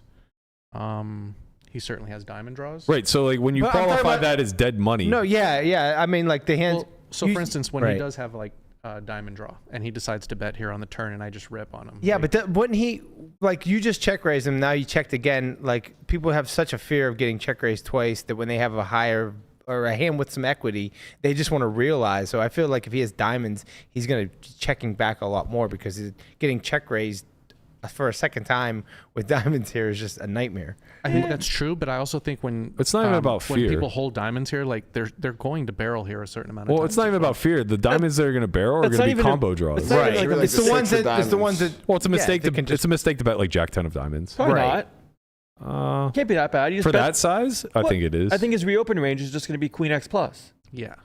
Right. But if he folds that, who cares, right? But he's just going to have value that snaps him off, and now you're drawing. Wait, who's he? In position. In position is going to bluff with flush draws here, and he's allowed to do that. That's what I was thinking. But like, I don't necessarily think for that size. I don't think you go small. What's the worst value hand you have is in position? You're probably just like reopening ace queen some of the time, king queen some of the time. Yeah, I mean that's fair. King queen probably doesn't even reopen. I was gonna say king queen might check a lot. No, I think it'll still reopen sometimes. It probably bets, but I think turn is very good for out of positions range. So when he checks, his range is gonna be pretty weak. But which is why Guapo's not gonna check a straight here very often. Which is why my instinct is that you would go smaller.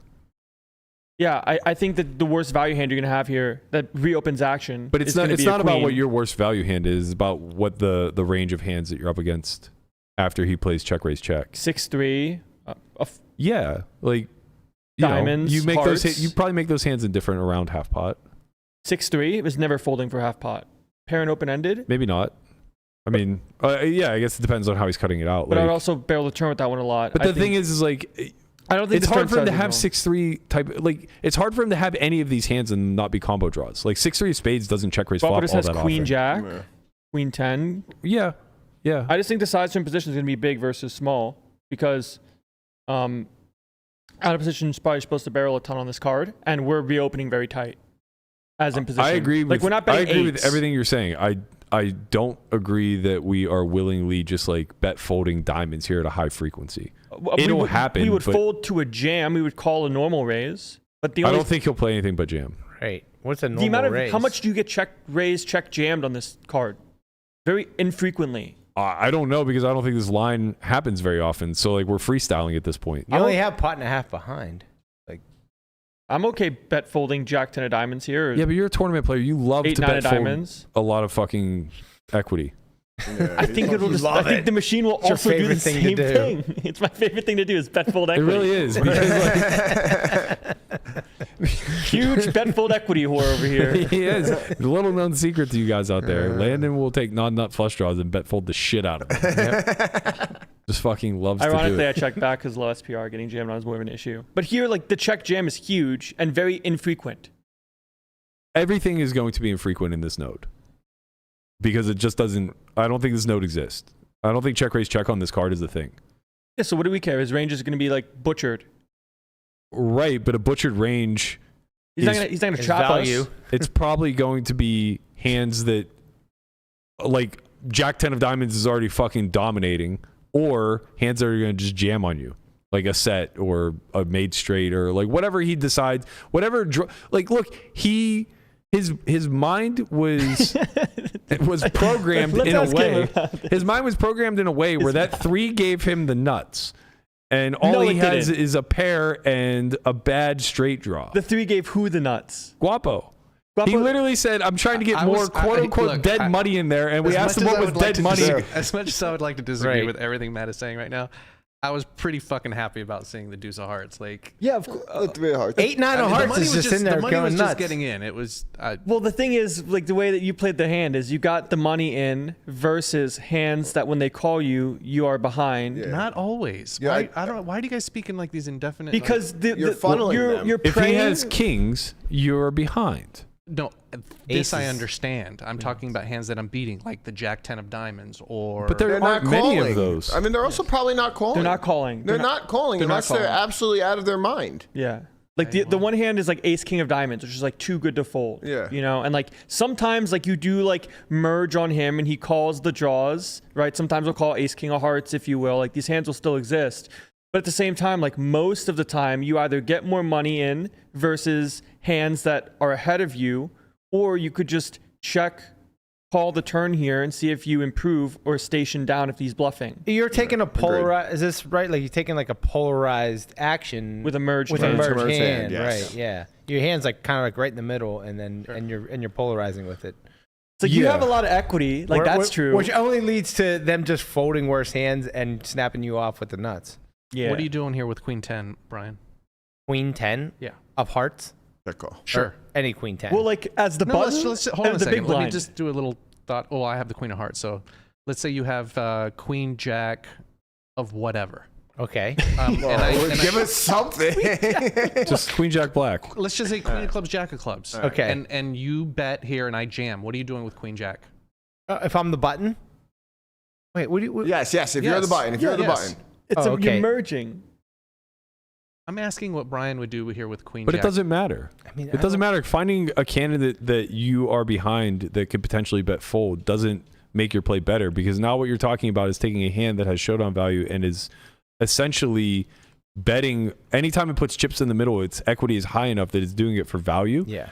You're talking about doing that in a way where you're trying to get called by worse draws and also trying to get better pairs to fold.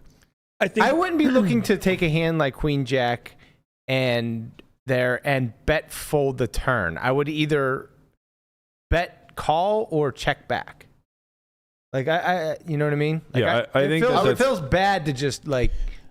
I think we're seeing the issue with check raising this hand at depth. Fold. That's what I said. Yeah. Who said I disagreed with you? Nobody, but I'm just saying that like this is the problem. If you feel inclined to skip over the turn barrel because you think you get called by too many better hands, now what you're basically saying is that your hand is not good enough to value bet twice, but is strong enough to, or weak enough to check jam as a mergy value bluff. And it's just like, this goes back to the whole construct of how you're thinking about the spot as a whole.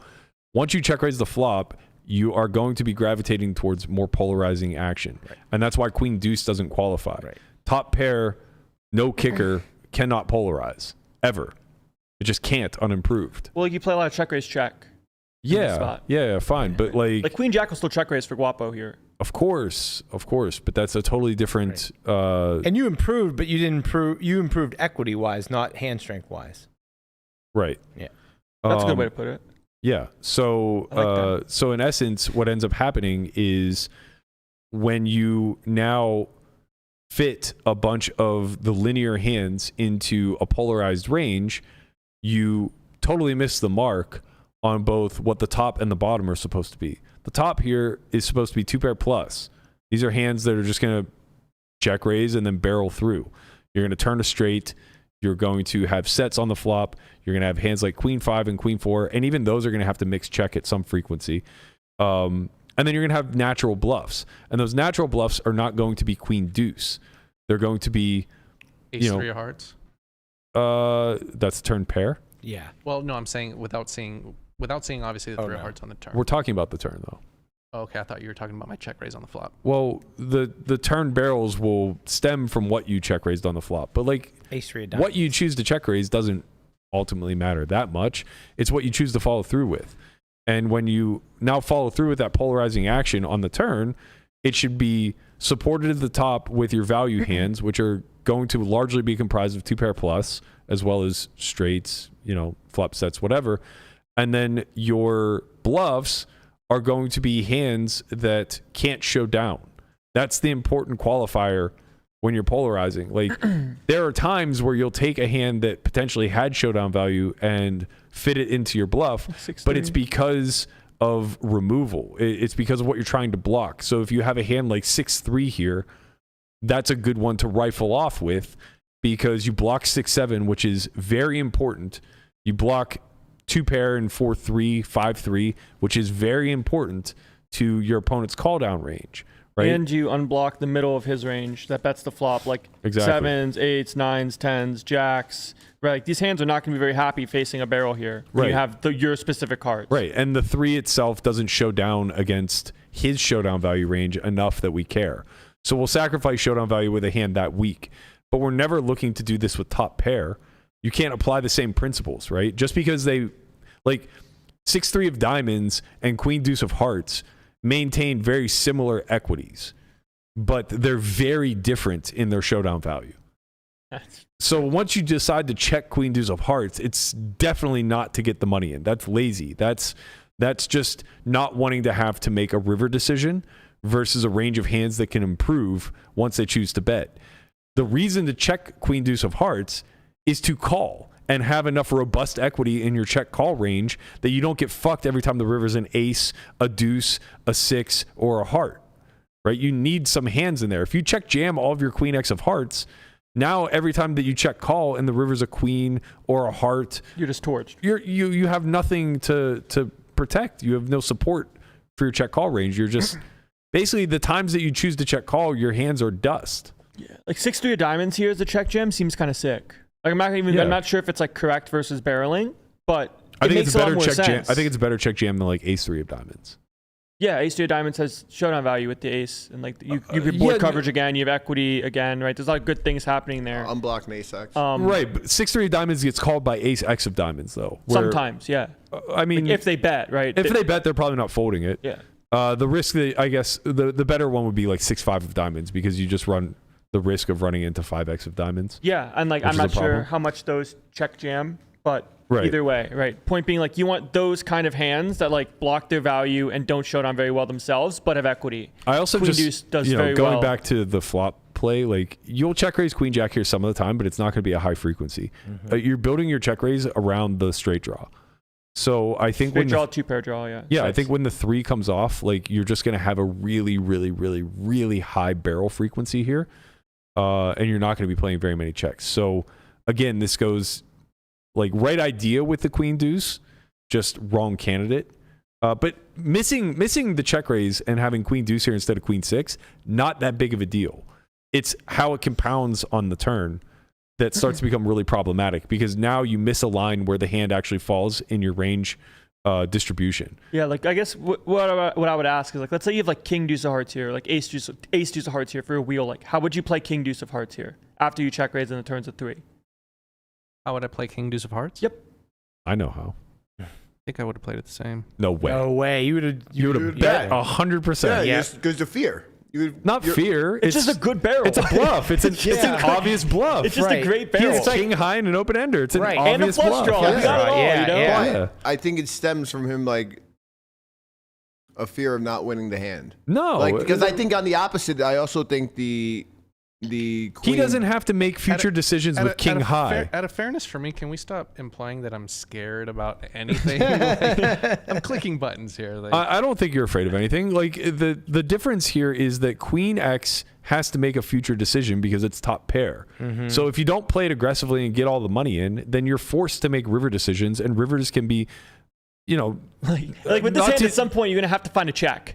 Right, and like rivers get scary because you can one line, you can have 4 or a 3 flush diamond that isn't good for your hand. We could have the river that we saw, like the deuce of diamonds. That's bad. Right? Like we have 2 pair, Yeah, we lose to an ace. It feels right? bad, right? So it's like there's a certain desire to want to figure out how to get all the money in the middle. But when you have king high, you don't want to get all the money in the middle. You want to make another decision with king high. Yeah. You want to play a third street with king high because you're fucking bluffing. Yeah. You know, you don't have to worry about the showdown value of this hand. This might be circling back to what you're talking about, making easy decisions and being lazy. When I look at king deuce of hearts here, like if I do decide to check raise, which I think I would do a lot. It is. It's probably a good one. It's just something I would do. I don't understand why On flop or on turn? On the turn. Right, but I think it's that insane to check raise on the turn. Yeah, it may be. I'm just telling you that this is something that I would right, do. but you're having okay. So check. Now you have king deuce high on the river. What are you doing with your hand? What's the river? What does it matter? It's called not a a nine. king deuce ace or six. It's called a 9 of clubs. All right, let's be honest here. I think I just give up. But then why did you check raise the hand to begin with? Because it's cool and I think I can win. No, I disagree. Well, it is cool and you can win, but the hand goes on when they call. Right, and like you can give up on like a diamond. But you know? I feel like this is I feel like this is just circling the drain, trying to say that the line he took is not uncommon, and that he would commonly take a check raise check line. And I completely disagree. Like, you knew you were bluffing with king deuce on the flop. You turned literal gin. Mm-hmm. There's no better card in the deck for you outside of a king.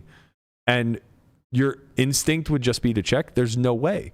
You knew you were bluffing. You were already in bluff mind. Like, so now I got a flush draw. Yeah, you're just going to bomb. Now It's I can just continue to bluff. the only debate we would be having is like, was his size too big? You know, because Or like, what is the Right. check raise size? And I feel Or like the turn barrel size. you also have said like in the past, you're like, oh, I like having this backdoor flush draw because then I can continue to barrel when I turn my draw. Sure. Like you've said that, like so, like that probably is your mind. Like in the moment right now, you might be like, maybe I would have checked, but I think actually in real time you would have just Maybe definitely it's true. started like continue to barrel. Yeah. Sure. I could be. I mean, maybe I'm wrong, but that may be true. Yeah. Let's see what the Wiz has to say about all this. Pure check for you. They chose B40. I gave him the B33 size that he picked. This is turn. Oh no, This is this flop. Oh, we're already. Yeah, we jump right we're to on the turn, flop, okay. Brian. Come on. I saw the turn up there now. Come Yeah. on. Grow up. I was confused too. All right, so it looks like he bets Get it about together, man. 62% of his range. He has some hands that are pure range bets, like Ace 4. So a lot of the 4X region is coming in here pretty hot.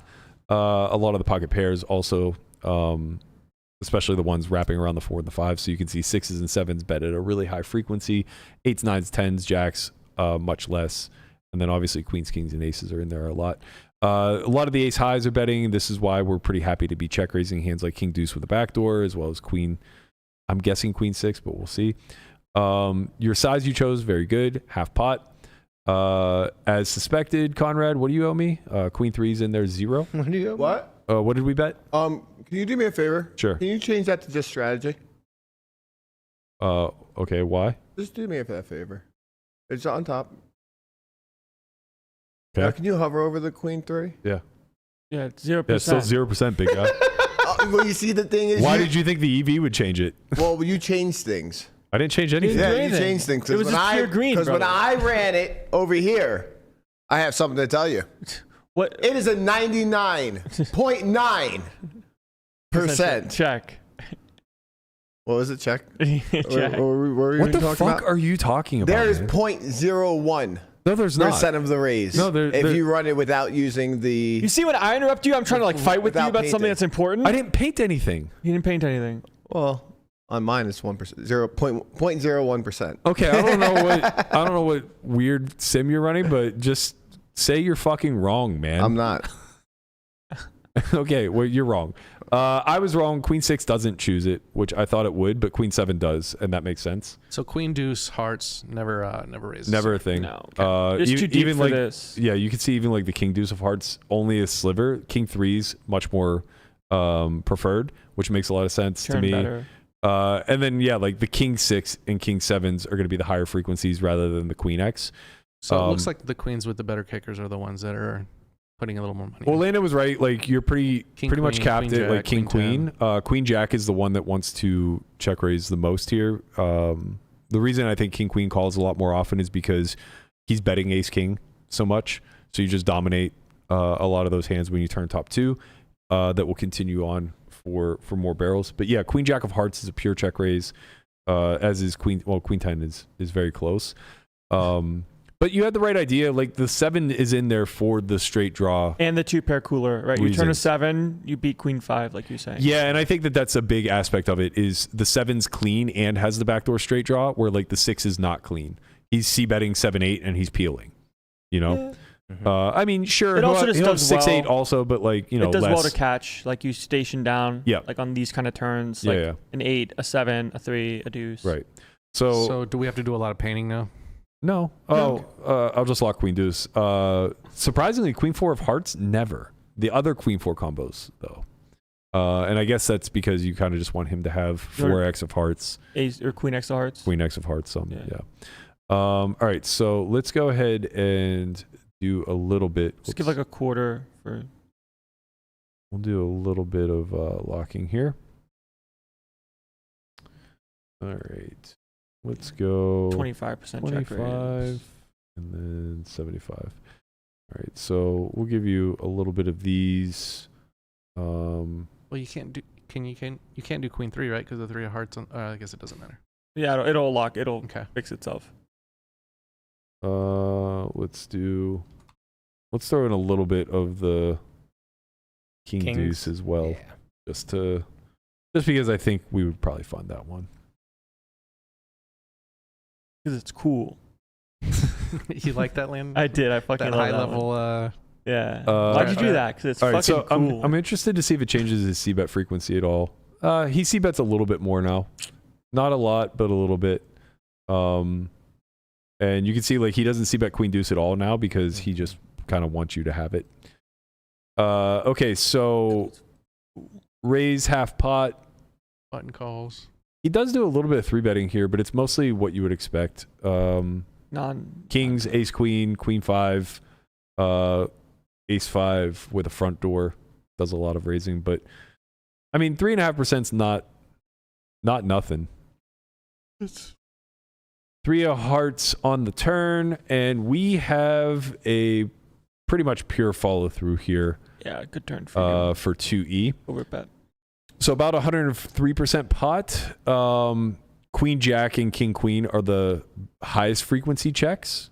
Yeah, you can't bet them. And your Queen Deuce actually, the other combos of it a lot of red in there. Are pure checks. Yeah, that's a pure bet there.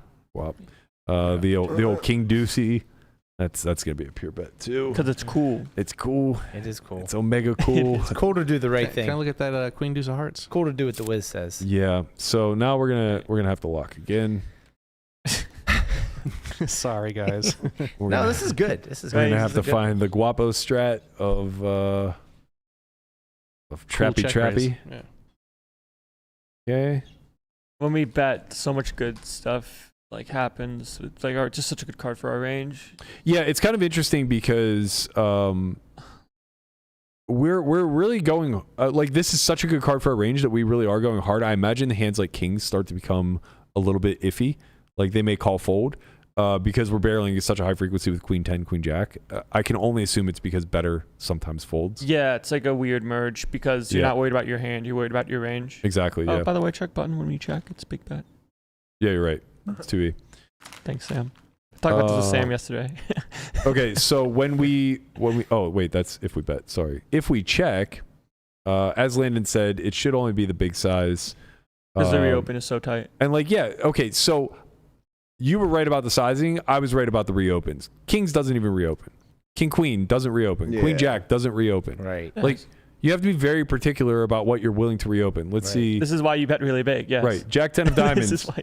Jack 10 of diamonds, pure check. Yeah. Fuck you. That's what. Fucking apologize. What the fuck is wrong with you? Fucking apologize.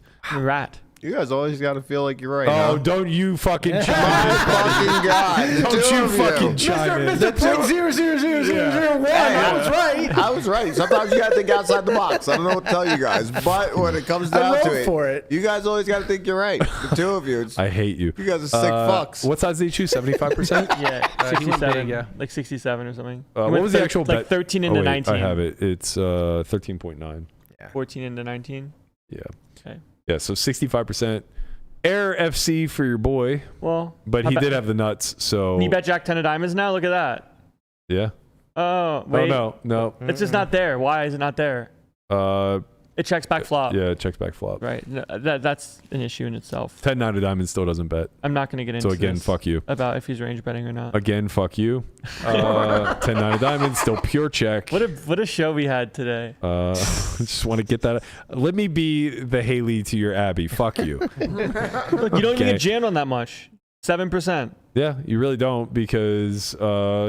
Whoa, pure jam! Let's go. This is where Guapo claims victory. Yeah, here comes the green check mark. This is exactly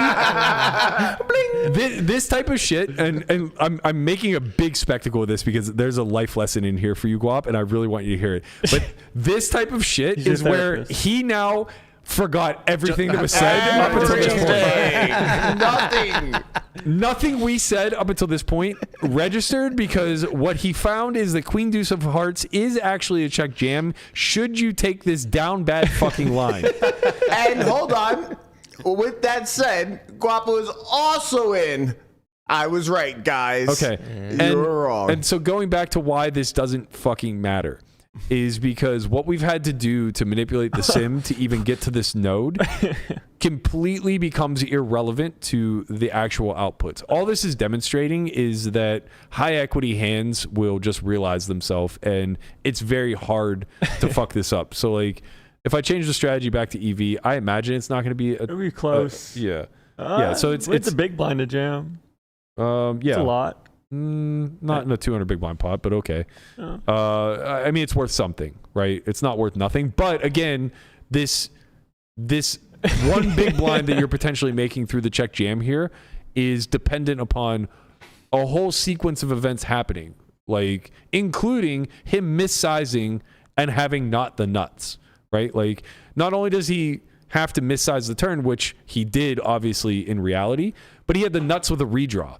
So that doesn't tell us all that much. It doesn't help you. Right? When he has 7-6 of hearts and he missizes, doesn't really convey too much confidence to us that we got this one right because Wiz says it's okay. Like the read to a degree when he goes that small is like, oh, like he's also betting weak value. Yeah. Right. And now my hand does not do well in check call because he's better value. Exactly. But they do fold because it's weak Right. value. Like if you jam there and he has king of spades, king of clubs, then you can kind of be like, okay, there's some merit potentially to this line, but king still fucking called me. Yeah. So again, it becomes like, I'm not really all that sure.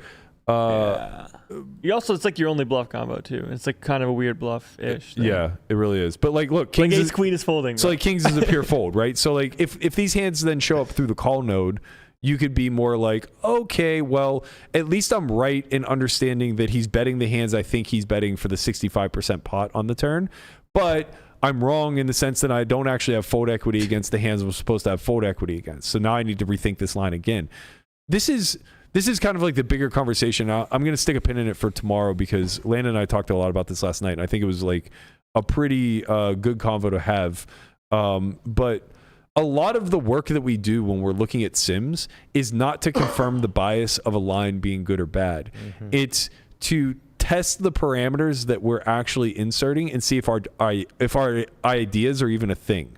Right? Are you thinking correctly? Yeah. So we were talking last night about an exploit spot where I made a presumption that if my opponent is doing this thing too tightly, then my adjustment to that thing is to entirely rework my range as a whole. So it was a 3-bet, 4-bet spot. If I'm getting 4-bet too tightly, rather than me respond by folding more to the 4-bet and 3-betting less often, instead I 3-bet totally different hands and I continue at a normal frequency, yada, yada, yada. And that's an idea. And when you test that idea in Simland and you enter the parameters correctly, you can validate it or invalidate it. But if you just ran a hand, if like I just ran a 4-bet pot spot and I painted for what I thought was going on in real time, if it validates me, that doesn't mean anything because I don't know the underlying idea that I'm actually examining here. So like in your instance, the underlying idea here is it okay to merge a value with my bluff range through a check raise, check jam line? And the answer, according to this sim, may be yes.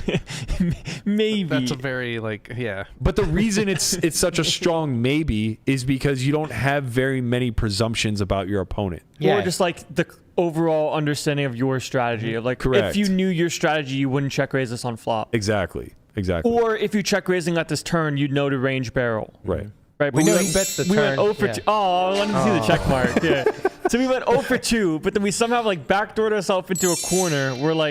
We're now merge mega mastering, getting the guy to fold like really high up in their range, which is probably something that's not going to happen. It's not going to happen. So now like what you can take because away. Like what Brian said, like he asked like, what would you do with queen jack no heart? And Brian goes, if I bet it, I'm calling it. Right? And it's like, well, if you're calling queen jack, you're never folding kings or ace queen. If I'm betting, I'm calling, but I'm not betting. Exactly. You know, like the whole point here is like, I'm not putting more chips in the pot with this hand. Like the machine didn't want to either because of the same purpose. Right. Like polar action and then polar right. open So the ultimate takeaway is like, sure, we could do a bunch of things that are disincentivized by the sim and ultimately back ourselves into a corner when we have a high equity hand. Right? Like, look, I'm right. And the reason is because like you just can't fuck up queen deuce of hearts. You're not winning, on that turn. You're either winning 16 bigs by calling or 17 by piling. Yeah, like on that turn, you just can't fuck up queen deuce of hearts unless you check fold. If you folded, and we'd have even a different then, problem. the guy had the nuts. So it's like, that's fine. You fucking knew, bro. You fucking knew. I can't wait till tomorrow and Guapo just has this ringtone. Guapo was right. Guapo was right. Guapo was right. That's your ringtone. All right, we are going to be joined tomorrow by the one and only Brent Hanks and Jeff Platt. We'll be talking all things Hawk to a Girl, and I'm sure we'll revisit some of today's topics to get their vantage point on it. They're content creators. I imagine, if I had to guess, laying it out there, I know they won't watch this episode. Laying it out there, I think Platt very much going to be on my side. Hanks very much going to take Conrad's side. We'll see. We are businessmen. Yeah, he's contrarian. Where are you going? He likes to align himself. All right, that's going to do it for us. If you guys haven't already, please smash the like, subscribe, click the bell. If you're looking to unsubscribe, it's the bell in the corner. Yeah. Be sure to smash on that one. We'll have plenty more bad political takes for you at the end of this week, I'm sure. I have a whole queue. Lamana's just doing his homework. We'll see you guys all tomorrow, 11 a.m. Peace. Later, squad. Peace.